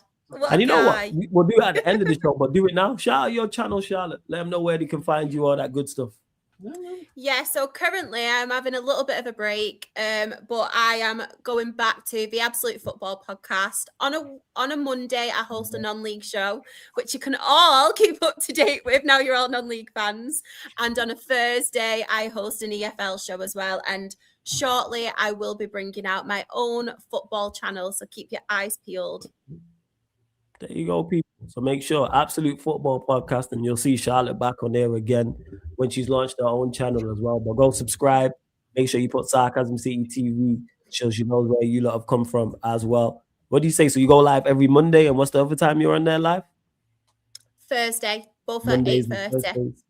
You lot see it right there. Absolute Football Podcast. Go Thank run up the you. numbers. Yes. Subscribe over there. Make sure you do that thing. No, the stream's not over. We're just clearing that up because we got new people in the building like Charlotte. That's it. Respect Flawless bringing in the fans for supporting one of the biggest teams in Manchester. They are bigger than City. They got more fans than City. I say that much right now. That Or is more. true. They'll true. sell out their stadium. for the Actually, fees. wait. Like, actually? Yeah, for agenda Yeah. purposes, absolutely. Yes. Massive. Well, huge club. I Everyone in didn't know. Rochdale supports Rochdale. Facts. I didn't know. Okay. Yeah, you Yeah. learn something new every day. This is what it is, man. This is why you're here. Well, you lot find a few questions, let us know. So yes, no, the stream is not over quite yet. How many likes we on? I even done a like check. 1 second. Hey, we're at 33 likes. Girls up to 40 likes. Hit the subscribe button as well, people. We're at 16,248. So we're looking for 8 more likes, 2 more subscribers. That's it. Yes, didn't Flawless say he was Ollie out when United drew to Archdale? Remember, Flawless, Ollie played an injured Pogba in a double pivot. Fuming, yes. When he walked out of the lineup limping. Ollie, the tunnel. Pogba walked down I remember that. the tunnel limping, fuming. Go back and watch it, people. Double pivot, and we drew. Yes, that's when I took. Thankfully, I didn't do a what. I wasn't doing watch alongs at that point. Ridiculous. Thankfully, you didn't know me either, because I Yeah, would be thankfully, rinsing yeah, you. you would have been talking about, we knocked you out, blah blah blah, and all this. I'd have just banned you. Laughing, Steve, because we actually got a draw against you Yeah, and FA took Cup. you back to your Yes. place, and then you ended up beating us. And Spurs as well, for any Spurs fans in the chat. We did Pretty sure Muto played that game in ASN. Yeah, that was dark. I did watch the Colchester Southend clip. Next time they play each other, if any, I'm there for that. I want to watch that. 100%. I want to see that. Just give me the Welsh Derby back, man. That's what I want. Yeah, that. Fatter, don't run your boy Lampard's. Don't run. How's your boy Lampard doing right now? Haven't seen him post any results. Over to you, Charlotte. How is Lampard doing at Coventry, in your opinion? It was doing really, really well, to be fair. And like I said, they were really clear at the top. But Kieran McKenna has got Ipswich playing some really, really good stuff. Ipswich are on a roll now. So, and Coventry have been losing some games recently. So they're still 6 points clear at the top. Middlesbrough are just behind them on 49 points, and then Ipswich are obviously below them on 47 points, but Ipswich do have a game in hand, and I don't know. I'm just thinking Ipswich at the moment because I just feel like they are on a roll, but I think from a Coventry perspective, I'd be really, really disappointed as a Coventry fan if they did end up losing it now, because they really have been on top, haven't they? I don't know if you've kept up to date with it, Steve, because I know you watch some lower league clubs as well, don't you, now and again? Yeah. Illing Jr., bro. Illing Jr. is a joke in that fucking division for Ipswich. He's the difference maker for me with Ipswich. 100%. And also Marcelino Nunez as well. Baller. Yeah, I'd probably agree with you. I'd think Ipswich will probably take it.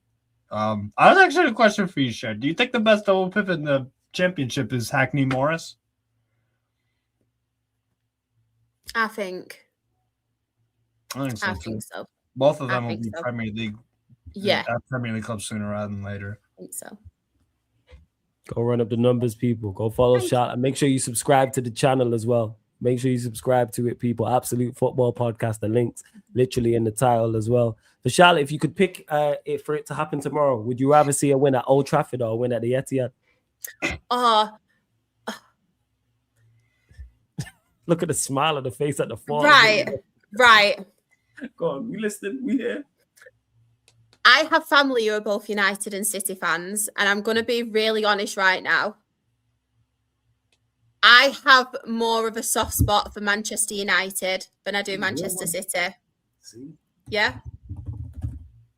From that perspective, and because my family will probably disown me, I would probably rather win at the Etihad because it'll knock Manchester City out. But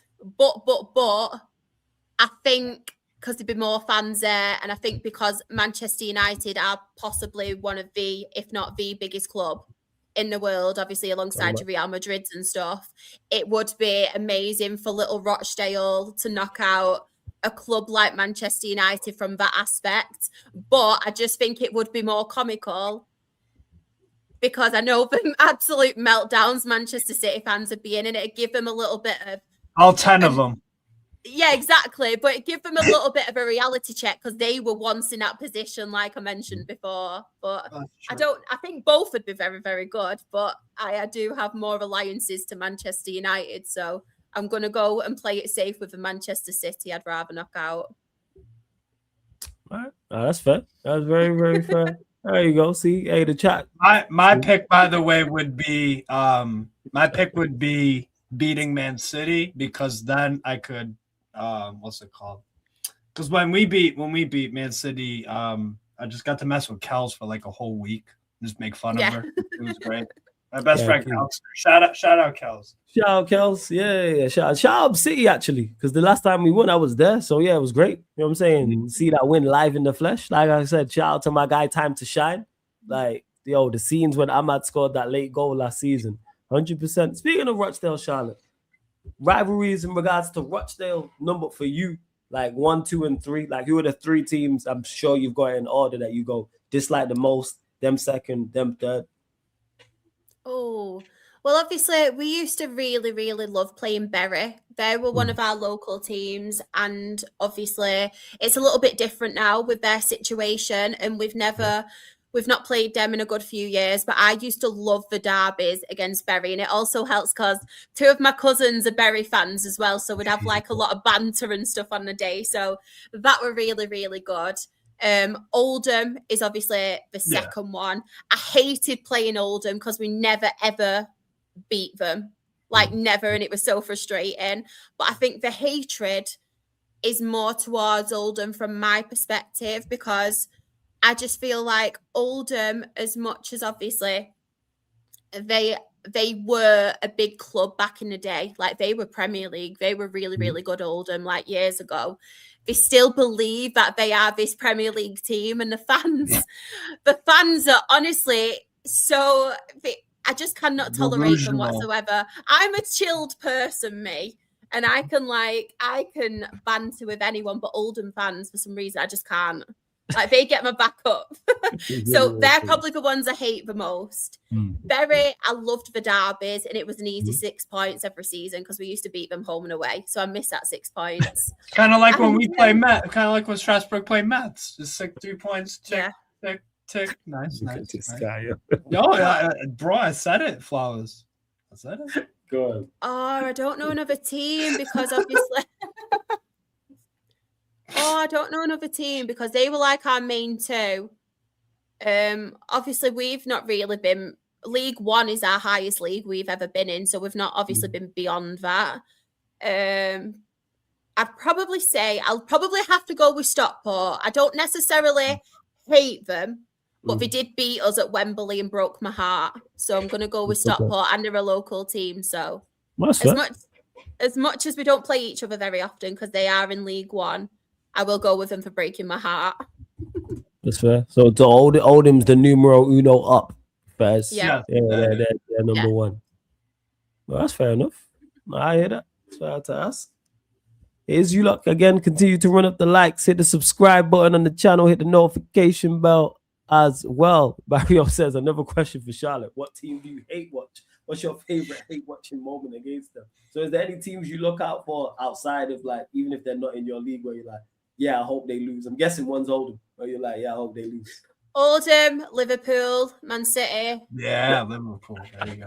Oldham, See, I knew there's a reason I like you. Yeah, exactly. Oldham, Liverpool, Man City.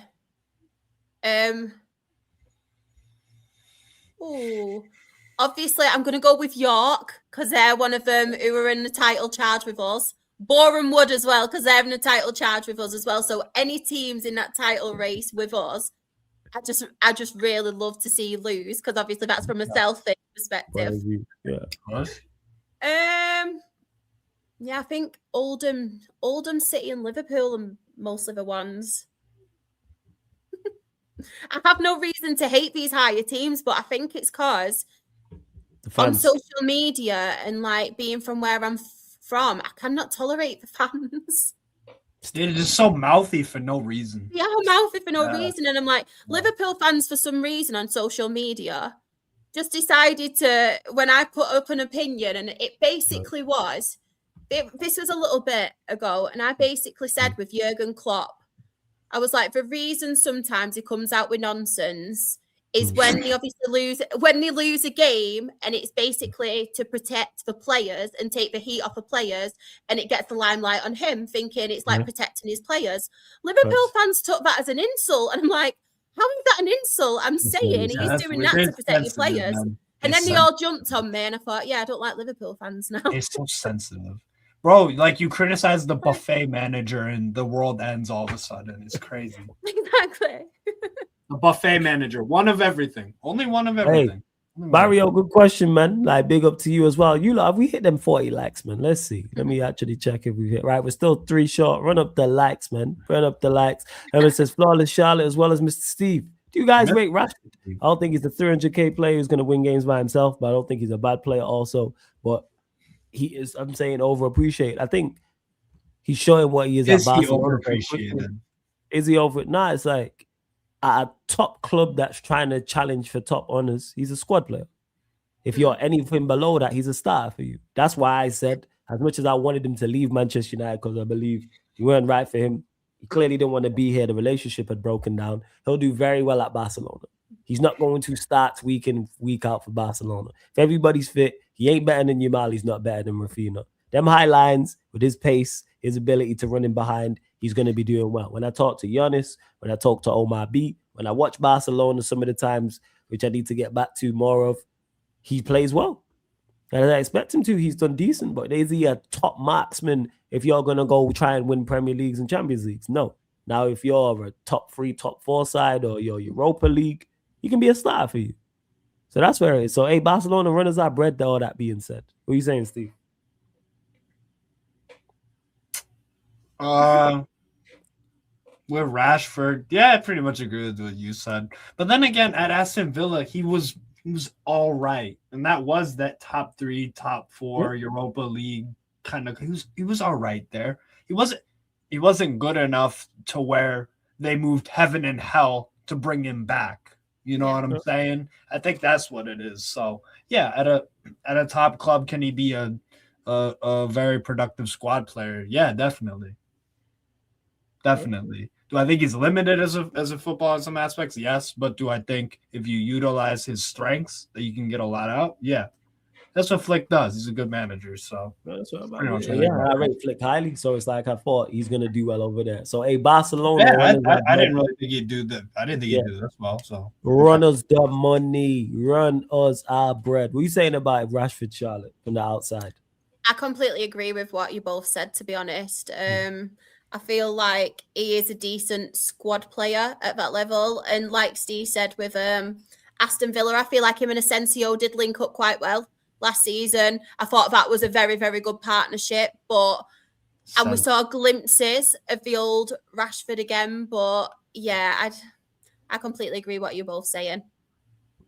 I think that's fair. And that's where I'm at with it. Also, big up to Barrio says, does every Manchester club hate Liverpool and Leeds? Or is this Lancashire versus Yorkshire? So. It's crazy that it falls down like the ladder, because with you lot, is it York and Halifax with Rochdale? Yeah. Which is Yorkshire. Whereas with me as a United fan, it's Leeds. But I don't really have nothing against like Sheffield United, Sheffield Wednesday, Bradford. United and Leeds is just, it is a part of that, yeah, but not everyone, no. And the same with Merseyside. I don't know anything against Everton, Tranmere. Liverpool can't stand them. Well, I don't like Everton until they get rid of that Malcolm prick. Well, that's because of Pickford, though, isn't it? Yeah, and some of the like Trap House Tarkowski, like he's rubbish, very average shithouse. I think he's average goalkeeper. Yeah, man, that's crazy. The hate goes down the pyramid. I love this coach. And I bet, and you know what? I bet if there was a Lancashire and Yorkshire teams like competing for stuff, you'd probably see it. But again, for me, it doesn't go outside of Leeds when it comes to Yorkshire. Like I never looked at Bradford and been like, yeah, I don't want Bradford or Sheffield United or Sheffield Wednesday or Hull not to do well. I'll look at any of them like that. But yeah. It's really funny as well, because obviously at the games, I don't know if it happens obviously in the higher leagues, but all the Lancashire team, the fans are like, oh, lanky, and then the others are like, Yorkshire. It's like an ongoing like thing at a game. It's really good. I love it. It's 100%. Everyone's singing their hearts out. Everyone really is. Yeah. Everyone is. Like, that's what you love. That's what I love about them lower league games. Like the crowd, everyone there, the places are rocking. Crowds are up for it. 100%. Will says, question, does Rochdale have a better left winger than Cody Gakpo? They might, you know.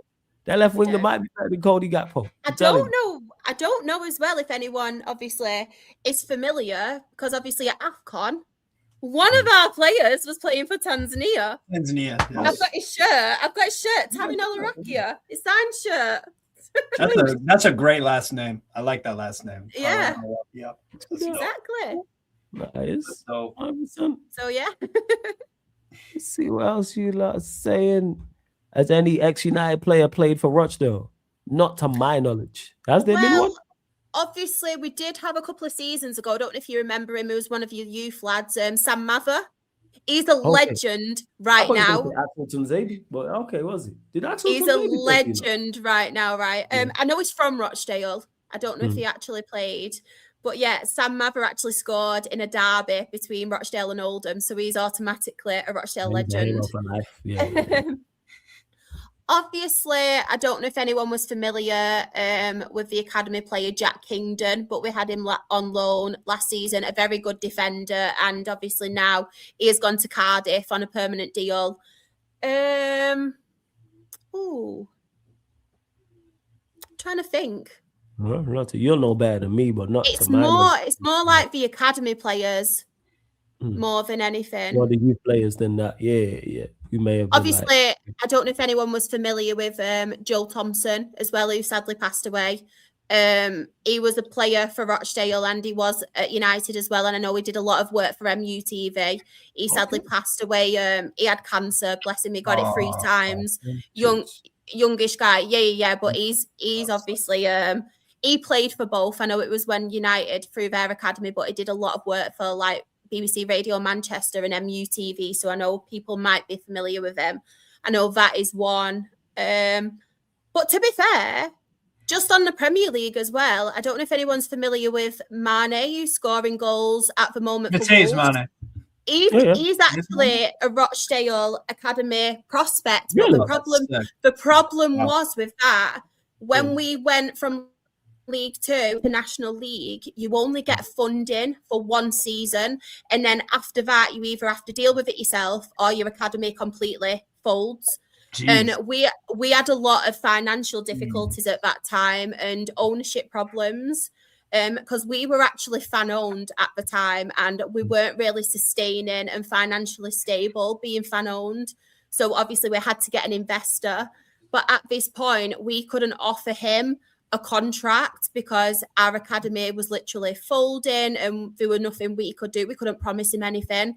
So Wolves actually got him from us, and I'm buzzing for the lad because he's absolutely thriving right now, but I am gutted from that perspective because I feel like somebody like him could have really found a fee in the lower league and maybe we could have got a fee for him in the future, off a higher club, but because obviously the funding didn't work out, we essentially got nothing for him, which is sad, especially from a lower league perspective because we obviously need the finances. But he's obviously from Rochdale. Robert Sanchez as well. People love him, people hate him. But he actually did an interview.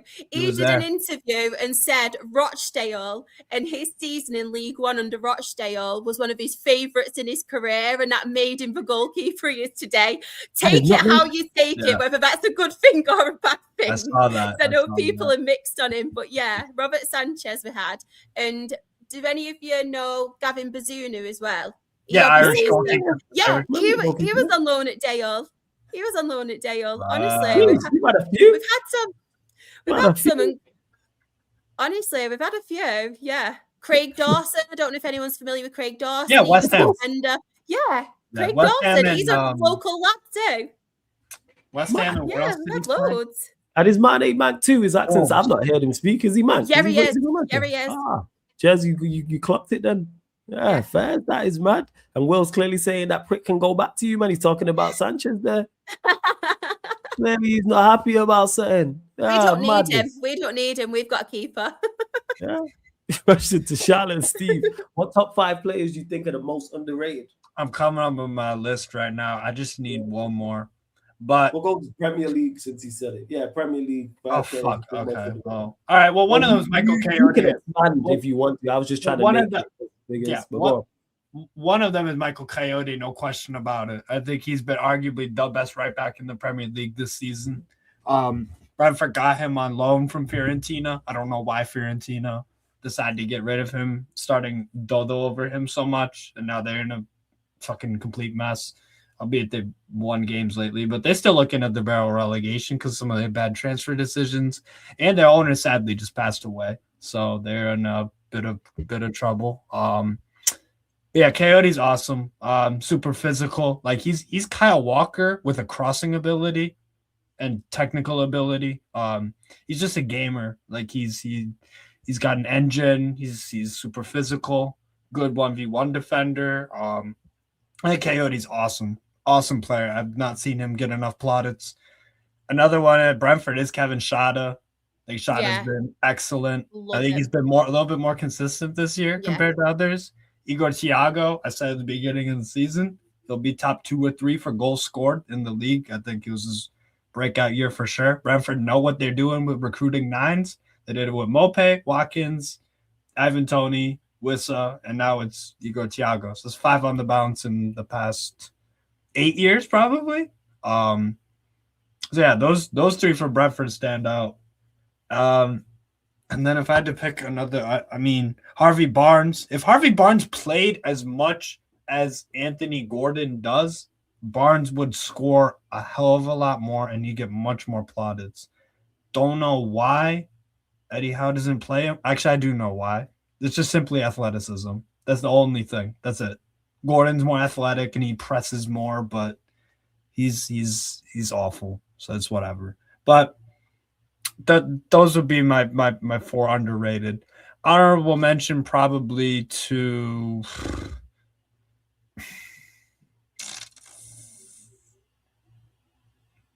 probably actually, you know what? Van Hecke and Jake O'Brien, 2 very good center backs at Everton and Brighton. I think enough people like Van Hecke and talk about rating him, but I think Jake O'Brien's awesome. Not the cleanest on the ball, but just old school rugged defender. Could play him at right back, center back. I think he's a really, really top player. I liked him a lot at Lyon about 2-3 years ago. He's been great for Everton, so I'd say them. And then in terms of Europe, Zaire Emery, supremely underrated. The guy is so good at right back, good in midfield as well. It's just a shame that midfield is so stacked and that he just doesn't play enough because you have the Ruiz, Vitinha, Neves midfield. Alexandro Ribeiro Aliu, most underrated center back in Europe, probably alongside like a John Lukumi at Bologna. And yeah, those are my names. Those are my underrated ones. First, you asked Charlotte. I don't know. You put me on the spot. I know one that's not been mentioned, to be honest. And I feel like this is one of the reasons Sunderland doing so well at the minute is Granit Xhaka. I think that's one of the most underrated signings of the season. And I feel like this season. Sorry, Steve. I know you're Newcastle, by the way, so I do apologize. Awesome for them. He's been a much better signing for them than Jacob Ramsey has been for us.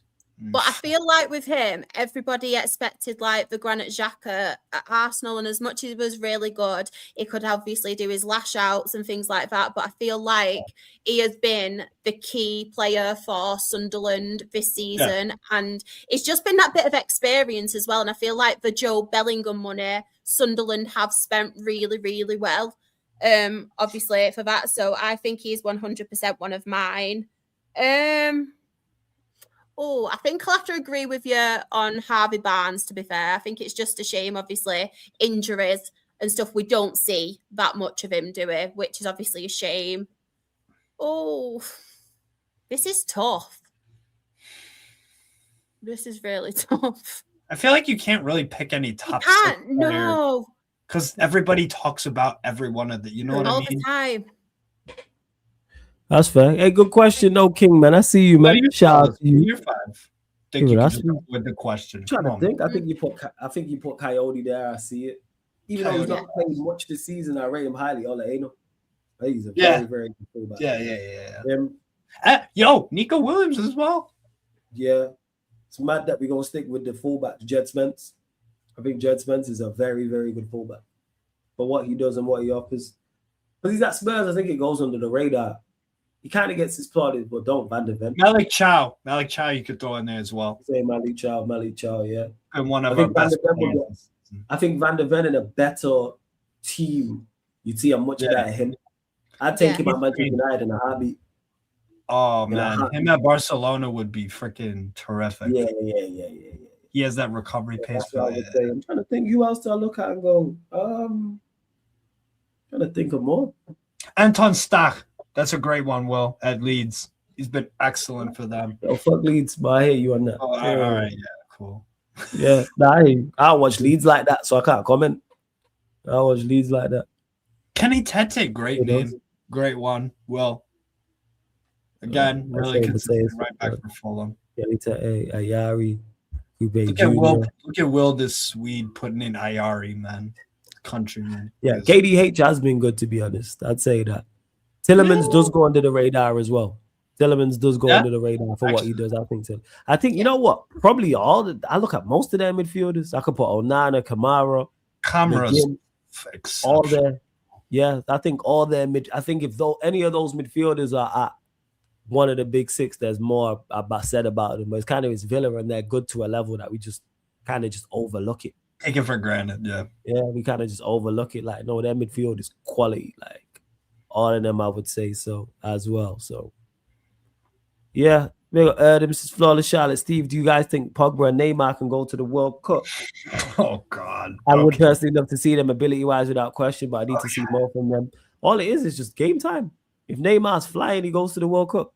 If Pogba's flying, he goes to the World Cup. But can they get on the pitch? Can they get on the pitch and play? That's the problem. Well, okay, I'll go with Pogba because he's at Monaco. Is he not injured right now? Huh? He's injured right now, right? No. Is he not? Someone told me he's injured. The world just said it in the chat. I stand corrected. Go on, carry on. He hasn't been playing. They played Jordan Teza, a fucking right back in midfield next to Zakaria, and who else they've been putting him lately there next to? Forget the other. Yeah, he's injured again. Yeah, but Neymar, give up the Neymar gimmick, people, please. We're not running it back. Neymar with Don Carlo at the World Cup. What are we talking about? He can't stay fit, and he's not who he once was. I'm sorry, but why did I don't understand why certain players can just go 2-3 years of like just barely doing anything at all, superstar level, and then all of a sudden for 2-3 years absolutely nothing, and we're just like, oh yeah, it needs to be like same thing with the CR7 convo. At least he's doing his thing in Saudi. At least he has some form to justify the Portugal thing. Obviously, watching Portugal with CR7 play nowadays is awful. It's like they're playing with 10 men. At least him in the 10. Yeah, exactly. It's like playing with 9 men, right? So, but at least there's some justification, kind of. Neymar just can't stay, bro. And I feel bad because I love watching Neymar at PSG. Amazing. And at Barca. Amazing. But he's not. He's gonna get in. That the fucking Brasileirão is so physical, and Santos don't have many good players. Whenever Santos play, he takes a beating, an absolute fucking beating. It's always the Argentine players on the other team too. You just try to clobber him. So like Pulgar at fucking Flamengo, just trying to kill this guy over here. It's like so he ain't surviving. He ain't surviving to the World Cup. And honestly, they have enough talent. Ancelotti has enough talent to make something happen for Brazil. And as for Pogba, again, he's not played for 2-3 years. Why do people even? I don't know.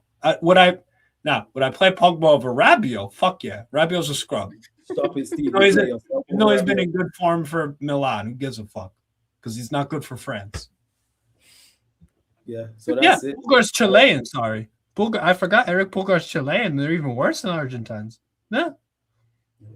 Man, like fucking who was the Chilean midfielder for Juve? Mohawk. Oh, you talking about Vidal? Yeah, Arturo Vidal. Those guys, yeah. They killed the shit. Is Vidal playing over there? Nah, Vidal is I think he's retired. I need to double check. I was gonna say Falcao's still playing. Falcao's still playing. He just signed with the new team in Colombia or some shit. No, Millonarios. Just signed for Millonarios. He is 39. He's 39. Yeah, to answer your question, that's where I'm at. Neither of them are going to the World Cup. Yeah, like they can't stay fit. What do you think of this, Charlotte, before we do close out?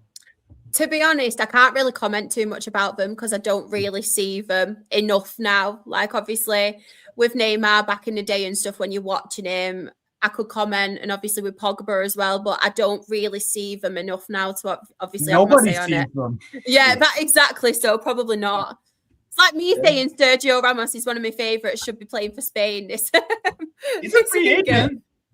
I love Sergio Ramos. Like he's probably my favourite. Same. Like out of all the footballers, like Dale aside, I think he's quality, Sergio Ramos. But that's like me saying, Sergio Ramos should be in that Spain. That should be in a Spain defence. And I think there's probably more of a fight to put up for Ramos. Because at least he was still scoring goals and playing as well. Yeah, that's it. Yeah, they don't play like with Neymar and Pogba. Like that's the problem. I said Ramos to Rochdale already. I wish. We don't need him. We don't need him. You don't need him. You lot are good. You lot are good. And Crazy can I things do will that happen. before as well? As soon as the World Cup trip sorted, I let all you lot know. But no, I haven't sorted it. But man will be out there. Good, cool. Yeah, that's still on the cards. I just got other stuff that I need to sort out. You know, it's like other stuff pops up. But I got you lot. I'll be out there for that. But and hopefully Don Carlo wins it for Brazil, man. I'm trying to see it. I'm trying to see that happen. Trying to see that happen. You're not winning nothing with Richarlison or João Pedro as their 9. I'm sorry. Whoa. Why all this negativity? Huh? What do you mean negativity? What do you mean? What do I mean negativity? What did I say that was negative? About they're not winning it. This is crazy work. They're not. Do you think they can win it with João Pedro? Is there 9? João Pedro, yes. And Richarlison? Richarlison, no. Okay. But And then Rodrigo and Vinicius Jr., who have done man, and Esteval and Cunha and that and Casemiro. We running it back, man. Well, Esteval should start over Rodrigo. See, you see these things. And I'm sure there's some players I'm forgetting about as well. But Alexandre Ribeiro, who should be starting over fucking Gabriel I don't even know who that is, but there you go. See? I just said his name 5 minutes ago for one of the more underrated. Yeah, but I still don't know who he is just because you said his name 5 minutes ago. I think I just researched him. What's his name? Alexandro, all one word. Yeah. Ribeiro. Who's he play for? Lille. Exactly. You know, I don't watch the Ligue 1. You were Ghana. Why was I going to watch Ligue 1? Why was it? Oh my God. Don't act like you were like, yo, send me the link to Strasbourg. Oh, yeah, that was Strasbourg. Well, that's Strasbourg, man. See, that's where Lille involved. Yeah. This guy. Lille and Lens is the derby. If you want to pull for that. That's a good one. The derby of the But North. yeah, all jokes aside, King, I've already said this. Run me Don Carlo at OT. They could go out in the group stages losing every game and not scoring a goal. Bring Don Carlo to OT. Get him in. Hold on. Don't you want you? And you've said this a few times. Yeah. You might even give me credit for remembering this observation. Exactly what you're gonna say.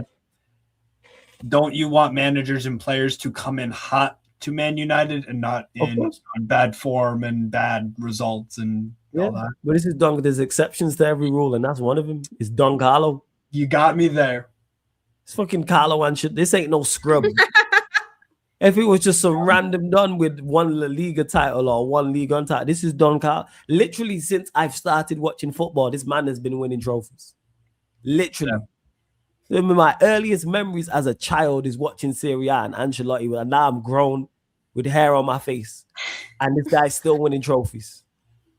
What are we talking about? He's won the league title in. Literally, there's people in the chat who he's been winning trophies as long as longer than they've been alive. H is like 18, so longer than he's been alive. Ancelotti. So yes, run me Ancelotti. You know how much class that brings to you. Like, you know how much easier it is to attract players. Wasn't that Don't you feel like? Okay, so let's say you did that. Don't you feel like this could just be another Jose Mourinho, because the idea is similar, like he's Mourinho. Yeah, I just don't think he's washed though. I think Mourinho was washed at that point. I don't think Carlo Ancelotti is. I think people believed he was, and then he did what he did at Real Madrid. And if he does well with Brazil, because what we saying? You think Brazil are what, quarterfinalists at best? No, I'll give him semi. All right, cool. So let's say anyone else. Let's say they reach the semi-final, reach the final, play better than expected. Run me Don Carlo. What are we talking about here? You see what Xavi Alonso, what just happened to him at Real Madrid? Carlo Ancelotti was there with all of that. Run me Don Carlo. Like, again, I think Mourinho was washed. I don't think Carlo Ancelotti is. What if his wash period began at United, though, if you appointed him? That could be the... Okay. They give me a better candidate, Steve, than him. A better candidate? I probably couldn't. Maybe Nagelsmann, but... Maybe. Yeah. Exactly. Yeah, he is the most... If there was other managers out there that were like great options, I'd go, yeah, I hear it. The problem is those great managers are not going to leave their club If you're telling me Luis Enrique was available, I'd hear it. Let's say hypothetically that happens, he leaves PSG and he's available. Makes all the sense in the world. The pool is not that great. And I think he adds some class. On the like, surface level, yes. Yeah. Who is the like when we look at, I think the pool is good, but it's not exceptional. There's no one I look at managerial wise and say, yeah, go bring him. I think there are a bunch of good managers. I hear it. Like people say De Zerbi, I think De Zerbi's a good manager. But De Zerbi, I'm never going to be like, oh, bring me De Zerbi. Or Tuchel. Or Maresca. Tuchel's a no. Or Glasner. Or Iriola. Or who else have we been linked with? I'm just throwing out names we've been linked with. Charlotte, are you an England supporter? Yeah. Yeah, she paints the Union Jack on her face. She one of them England supporters, ain't that right, Charlotte? Are you a Tuchel? Are you a Tuchel? Told you.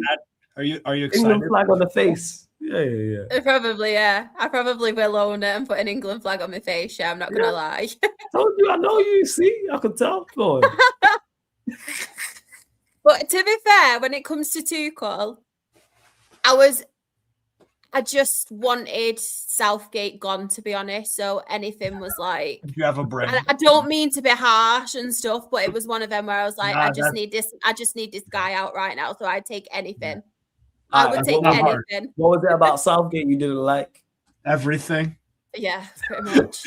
What would you like Southgate? Would you like Southgate at Manchester United flawless? I will ask you that question. And if you say no, that is literally what I didn't want him at England to be doing for England. Hey, whoa. This ain't about me. He's been linked to Manchester United. Yeah, so you tell me why you wouldn't want him at Manchester United. All right, people, we're closing out the show. Thank you very much for joining. It's the last time you'll see Charlotte here. And then it's like... It was nice knowing you all. You know what? Valid point. Yes. And just for clarification, them reports have been rubbish, thankfully, that we're not interested in Southgate. Because I know what my ownership is like, but thankfully they've actually been rubbish. I went on Steam and I was like, oh, that was very, very, I know our ownership's like. They could give Steve the job. You know what I'm saying? Anyone's possible. They're about to get Nice relegated. Who? Nice is about to get relegated, I swear to God. Yeah, they're fucking They're getting bopped off the park by Toulouse. To inform Toulouse, albeit, but they lost like 5-1. I was watching. I was like, what the fuck is this? Yeah. They're terrible. So that's where I'm at with it. So like in regards to managers. But yeah, Charlotte, is it coming? You know what? We'll end on that note. World Cup, is it coming home? No, I'm going to get hyped up. I'm going to be singing now it's coming home. I'm going to have them flags on my cheeks, but... It's not going to be coming up. It's going to be the same misery that it is every single tournament. But am I going to hype it up? Am I going to say it's coming home? Yeah, I am. But I'm going to say right now, no, it's not. But I will hype it up that it is. You're in a rational state of mind right now. Yeah, I am delusional. I'm not delusional now because I'm going to happily say no, it's not coming home. But when I'm in that zone, when I'm watching the matches, and when I've got my England flags and everything around me and on my face, I'm going to be singing it's coming home. Yeah, that's going to be elite content. You see, exactly. I will retire from the sport of football forever if England win a fucking World Cup on American soil. That is just you know what? England got a shot though. That is a no-go. They don't. England do have a good shot. Favorable draw, they can do something. There's enough individual talent there. And they got the manager to get you over the line as well. England got a shot. Do I think they win it? No, but they got a shot. I mean, they make the last stages. Yeah, because everyone's at the same level. I don't think they beat Spain or France. No, they beat France. What are we talking about? I don't think they beat France. You think they beat France? I think Didier Dementia in charge. Are you serious? How have you forgot about this? With Deschamps not beat England? Wait. Weren't he in charge when they beat England last time? Yeah, it was fluky as fuck. Yeah, fluke or no fluke. You think against that? And France now have better attackers because you got Mbappe. Yeah, they don't play. They're Bele in form. Elise, Mattel, Doué. Who are you talking about? Why? Yeah, guess what he's flawless. Flawless. Hold on. And guess what he's gonna do? He's gonna start Barcola. That's something he would do. Who plays now? Who's his front three now? I don't know. He doesn't know. Oh, does he rotate it? All right, guys. The guy's old. I can see it, man. Like I said, man. England, I don't think I wouldn't pick England to be front. He's an elderly gentleman. He doesn't know what's going on anymore. needs to just step away, and he's awful, bro. I would, like I said, I wouldn't put England. I wouldn't pick England over France or Spain in a game. So you'd pick World Cup semi-final. You're picking England over. I pick France. Portugal over England. Really? Yes. What? Because they have far more talent. Their only problem is they play CR7. That's the only issue. But their talent level, I think they have a better depth overall than England. Yeah, we'll see. England for me have one outstanding center back in Gahey. That's about it. What are the English center backs are like? It's like at Gahey's. It's gonna be Harry. It's gonna be Harry Maguire. See what it is. I'm gonna say House Maguire's. It's gonna be Dan Burn. It's gonna be Harry Maguire, Luke Shaw, Dan Burn, and maybe I don't know Reece James. That's probably the four.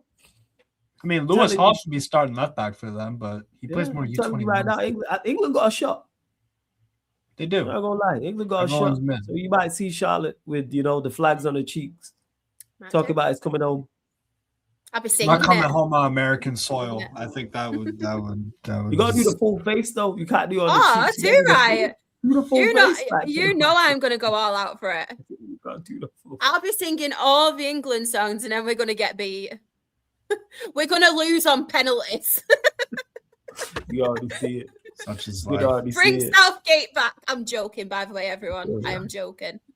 Sarcasm City and all that. There we go. Sarcasm City. You lot know YG big up, man. Right. You lot find a few questions. We're closing out in a couple. Charlotte, your socials, your channel, where they can find you, what you got coming up, all that good stuff. It's been blessed having you on as well. Fantastic debut. Thank you for inviting me. Hopefully I'm not banned, by the way, with some of my comments. Nah, never banned. Look, we let these lot in. Any riffraff. We let riffraff like Steven. You got no shot. You got every chance. Hold that, Steve. Look at him. He's fucking jackass. Look at him. Fucking riffraff, yo.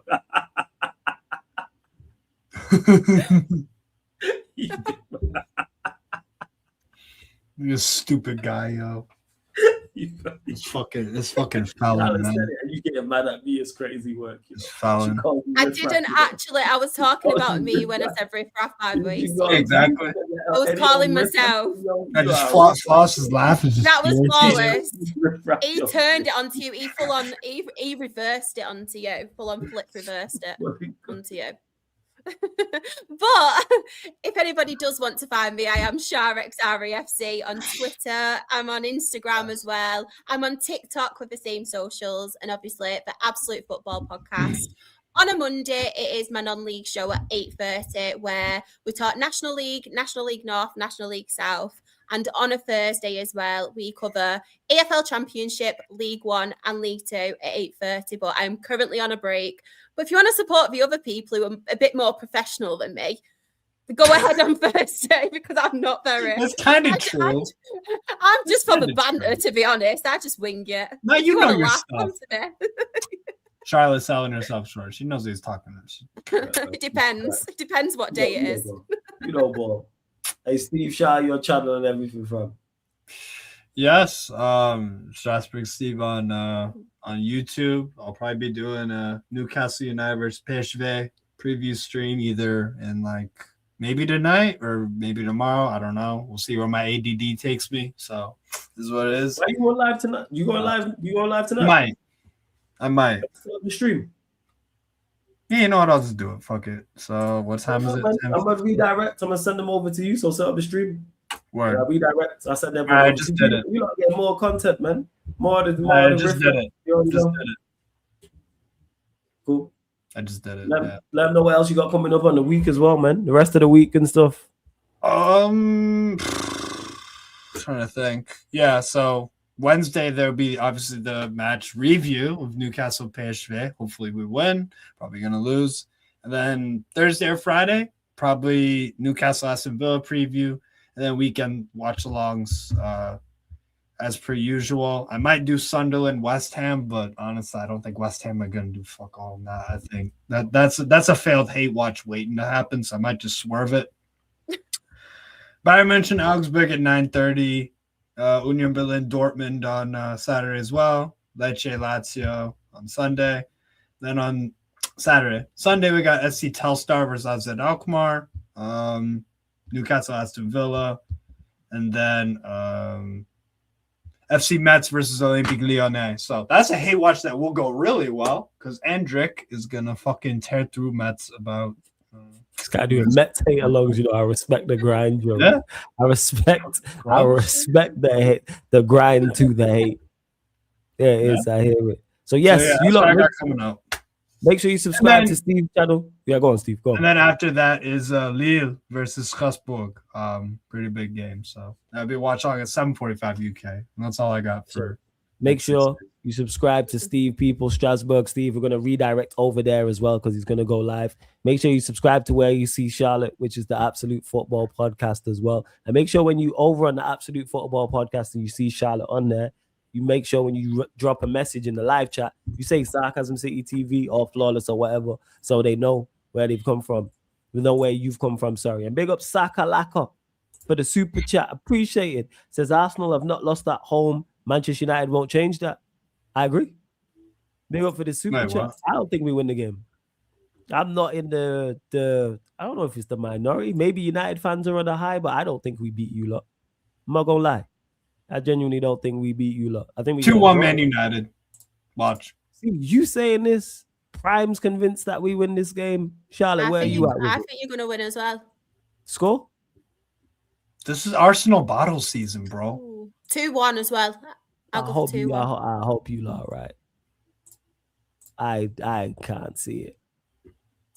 I think draw. I say 1-1. Hey, but Flawless, remember, I told you how you could beat Man City on the preview we did. I was with you. I was with you on that. I thought we beat City. Yeah, I said that. But you were like, "Oh, convince me," and then I did. It happened. You flipped. You was playing devil's advocate on the preview show, and it was like, I think you lot get packed up. And no, it wasn't devil's advocate. Yeah. True City fan TV. Go check the preview, people. What? Why are you looking all confused? Don't look befuddled now. What did I say? Don't look discombobulated now. Oh, hold on. What did I say? What was your scoreline prediction? This needs proof. What was your scoreline prediction for the game? 1-0 Man City. Right then. So don't tell me I have. But what did I say? You said we have a chance. What did I say? If Man City don't start Cherky, they won't create anything. And what happened? Yeah, and they brought on Cherky, and what happened? He's still in that rondo now. Yeah, someone go get him. He's still in the middle of that rondo now. Someone go help him. Someone go get him, man, off Old Trafford's pitch. Someone go get him. But hey, Saka Laka, big up for the super chat. Appreciate it. But yes, I don't think that we changed that. But I hope Charlotte and Steve are right. Because guess what? If we win that game, people, the match reaction. The match reaction, people. And then the live streams after. Are you crazy if we win that game? Because we not won there in so long. Yes, Eli, big up, man. Actually, Eli, let me ask you, because you're normally like fairly spot on with these things. Right, he's saying it too. Why? Tell me why, Eli. Outside of just your dislike for Arsenal, because I know you can't stand him. Why? Do you not think it's typical United to beat City and Arsenal, then lose to Fulham? Yes. That is exactly what I'm thinking. Under that terrorist, under Amrim, I could see. No, Let's not act like you guys have been losing to scrub teams since Sir Alex left. Because we've had terrorists in charge since he's left. There you go. It's not just one terrorist. It's multiple. Yeah, we've had multiple. We've had a terrorist squad. We've had a terror squad. Yeah. No Fat Joe. Like, what are we talking about here? Manchester United is basically ISIS. Yeah. At least ISIS, I can't even call us terrorists because at least terrorists actually attack. You know what I'm saying? Well, terrorists also make threats, and that's, we don't make no threats. We talk about suffering. That's what it is. Talk about fucking suffering. Hey, fuck, I'm in. All right, Eli. I know Eli's like, he's not just gonna say it with no reason. He says, "Y'all bopped us off the park game one under Amarim. We looked out the game, so just think how it's gonna be round two with Carrick's attacking ball." I just don't see it. I just really don't. I think we draw the game. I think we get a result. But yeah, I don't You think know what's it. gonna Charlotte happen? saying it, Steve saying it, Eli saying it, Prime said it as well. Jez, what you saying is also because plenty of people that I like rate and respect their opinions are saying it. Like you two are saying it. Eli, Oh, you rate and respect my Prime opinion. saying How nice. it. Yeah, of course. Yeah. I just give you shit because you deserve it, and you're riffraff. That's why. But yeah, when you say I something, wasn't I take it calling on board. you, Steve. I God, wasn't you calling riffraff, you. man. Hold that, I man. wasn't. Every time I call you, that's because of Charlotte. You No, know, don't let I her was lie calling to you, man. myself. Don't let her lie to you. All right, don't even let her try that. You heard it. Maybe but, I was yeah. calling you. Maybe I was calling you, eh? Yeah. Try it, Yeah. woman. Yeah. I just did, riffraff. you know I'm not scared. You know I love that you, is true. bit. That is very, very much true. Charlotte yeah, don't pull out 50-50 challenges, man. But Exactly. yeah, definitely not. Yeah, but yeah, Steve, if you say something that's the opposite to me, I'll take on board what you're saying and go, all right. So I've literally said I predicted you lot to lose to PSV because of what you told me. Yeah. Yeah, I mean, what I said makes sense. Bournemouth and Leeds tried to play attacking football. They still could have won that game. They just don't have the quality of PSV. PSV are better. Yeah. Bro, look at how y'all did City, albeit they're not in form, but no one has done that to City for time. I hear you, Eli. Trust me. I want to be sold on this. I just think this is one of them things that's too good to be true. Because you think I'm happy now. Oh, well, win at the Emirates. Oh, run me that. Run me that. Yo, I need Didn't you win at the Emirates in the FA Cup like 3 years ago? Last season we beat them. Oh. It was literally last there season. you go. You have past precedent. There you go. Yeah. But we drew the game and won on penalties. Granted, we beat them and we played well in the game, but it was on pens. But I'd take that type of performance. It's also Arsenal bottle season, let's be honest. Yeah, Charlotte is a Rochdale fan for those that don't know, but she knows very much informed about the Premier League, Championship, League One, League Two, National League North, and National League South. Hence why we was here talking earlier. Charlotte was, what are you talking about? Huh? What? Stop. This guy just said breast and started giggling, This guy, this guy's gonna say, I ain't even gonna say what I was gonna say. That is riffraff, innit? Yeah, that is take that back. That is riffraff. Yeah, I apologize, Flawless. Yeah, thank you. I take back. Yeah. I know who we letting in the sea. You know what I'm saying? I should have built a wall. Keep saying this. It's too late. It's too fucking late. But yes, Charlotte knows about all the lower leagues plus the Premier League as well. Do you watch any? Actually, Charlotte, I don't even know if you have time. Do you watch any leagues outside of the English pyramid? I watch some. I'm not as knowledgeable now because obviously with what I've got to do and stuff and keeping up with all the other leagues, I don't really get the chance. But obviously, like I said, Champions League and things, but I'm not as knowledgeable on the European leagues, but I do love watching all kinds of football. I will put it on. Yeah, that's fair. So yes, Rochdale people. That's who, because we was here talking about lower league teams in National League North and National League South playing out from the back and things of that nature. I can't lie. Azteta will set up shop and make it grimy as fuck. We'll put too much pressure on us and we will fold as we always do under the ass wipe of a defensive terrorist. Tell us how you really feel, Eli. By the way, people, Eli is an Arsenal fan and he's been on this energy with Arteta from literally the jump. He's had enough. Yeah, Steve doing way too much. But all right, we're going to close out. You going live, you joke, man. That's the setup. What? I was just making sure. Like it is. All right, so Steve's going live. Let them know what you got coming up on the live stream. That's a Newcastle PSV preview. I'm gonna worry about PSV's just attacking tendencies and just just talk some ball. There we go, people. So Steve gonna be over there talking about balls. So yes, make sure you go over there, type in the Sarcasm City TV raid in the chat as well. That's what he said. Did he not say he was talking? Got it, yo. It's gone from breast to balls, man. What is this? Get me out of here. You started it, Steve. Who was? I'm fully backing you right now, Flawless. I am with you right now. First, he just randomly said, "Yeah, breast," and started giggling. And I said, "What you got coming up?" He said, "Yeah, we talking balls." Like, what you mean? That yo, all right. So yeah, Steve on his channel over there talking about balls. You know? God damn.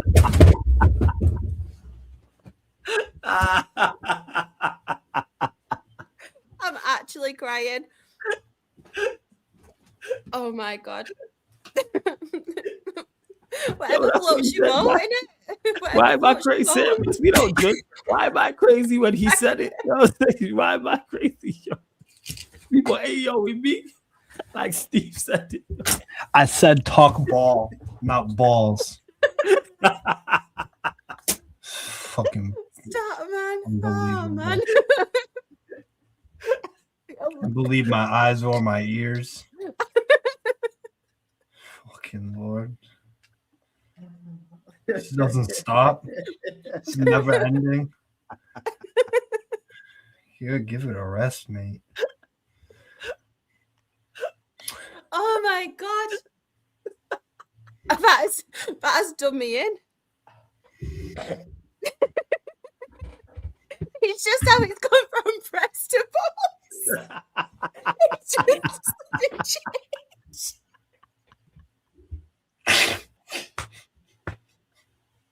it's not. Oh, sick, man.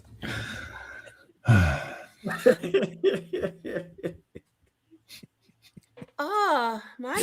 It is, hey, big up, sorry. Anyone who's just walking in the air, you ain't even gonna explain what happened. Just rewind back. Just rewind back. It's more enjoyable. It's more enjoyable with no explanation. Just rewind back until just before Steve walked off camera. Yeah. There you go. So we're gonna talk. I said Rewind back. we're gonna talk ball.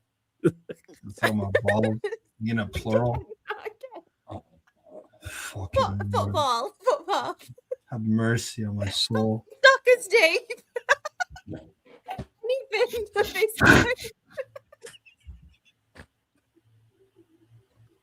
Yeah, me getting misquoted. Such a stinker. Yeah. Oh, Word. man.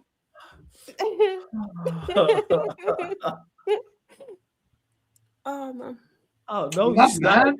You just randomly Oh. started talking about breast and then giggle. Oh, whew. Where was we? Got that out of your system. Charlotte's fault. I'm trying to compose myself. I can't. I'm so right. Compose myself. Got out of your system yet? No. And your reaction made it worse, Steve. Yo. I don't know why you took it so serious. Oh, mercy. So easy. Hey, East, anyone who's new here is like, oh, is this the norm? Yes. Yes. Yes. Like randomly, like just start cracking up at certain. So yeah, where we at? Oh yeah, shit, big up Yan City in the chat as well. Make sure you lot subscribe to Yan City. Hey Yan, I hope you're blessed and everything. Make sure you go subscribe over there. Oh Yeah. Jesus, see, just blame me. You know, this is crazy work. I'm having to Yeah, do big deep up, breaths Chris. to stop myself Yeah. laughing. Yes, it is. Yeah. Right. Where else we got? What? How did I rage, mate? How was this me, Twisted Fate? I was just trying to close out the show.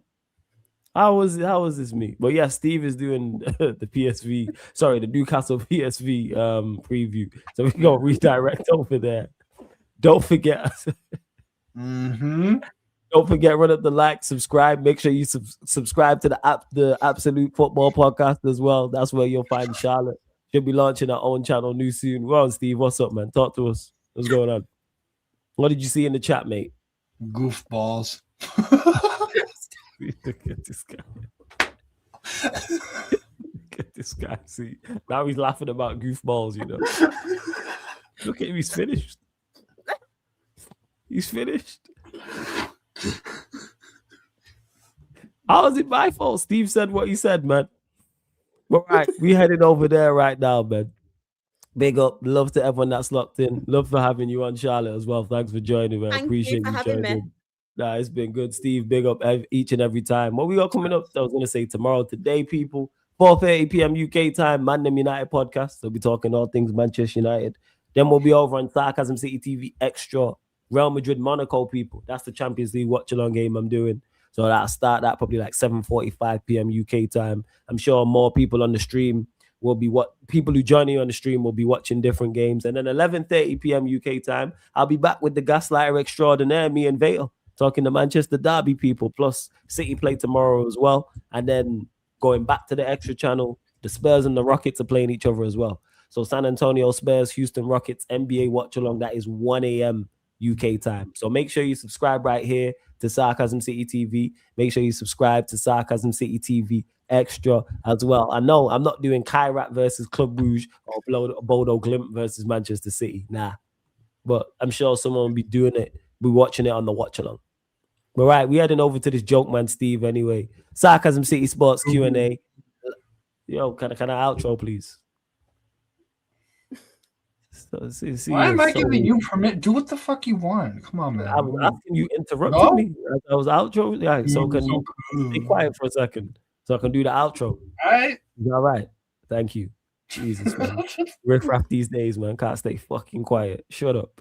But big up to Easters. Big up everyone. Flawless Charlotte and Steve. Yes, like the stream as you exit, people. Make sure you do. Clearly, they enjoyed the stream as well. This has been Sarcasm City Sports Q&A live on the Sarcasm City TV YouTube. Thank you very much for tuning in.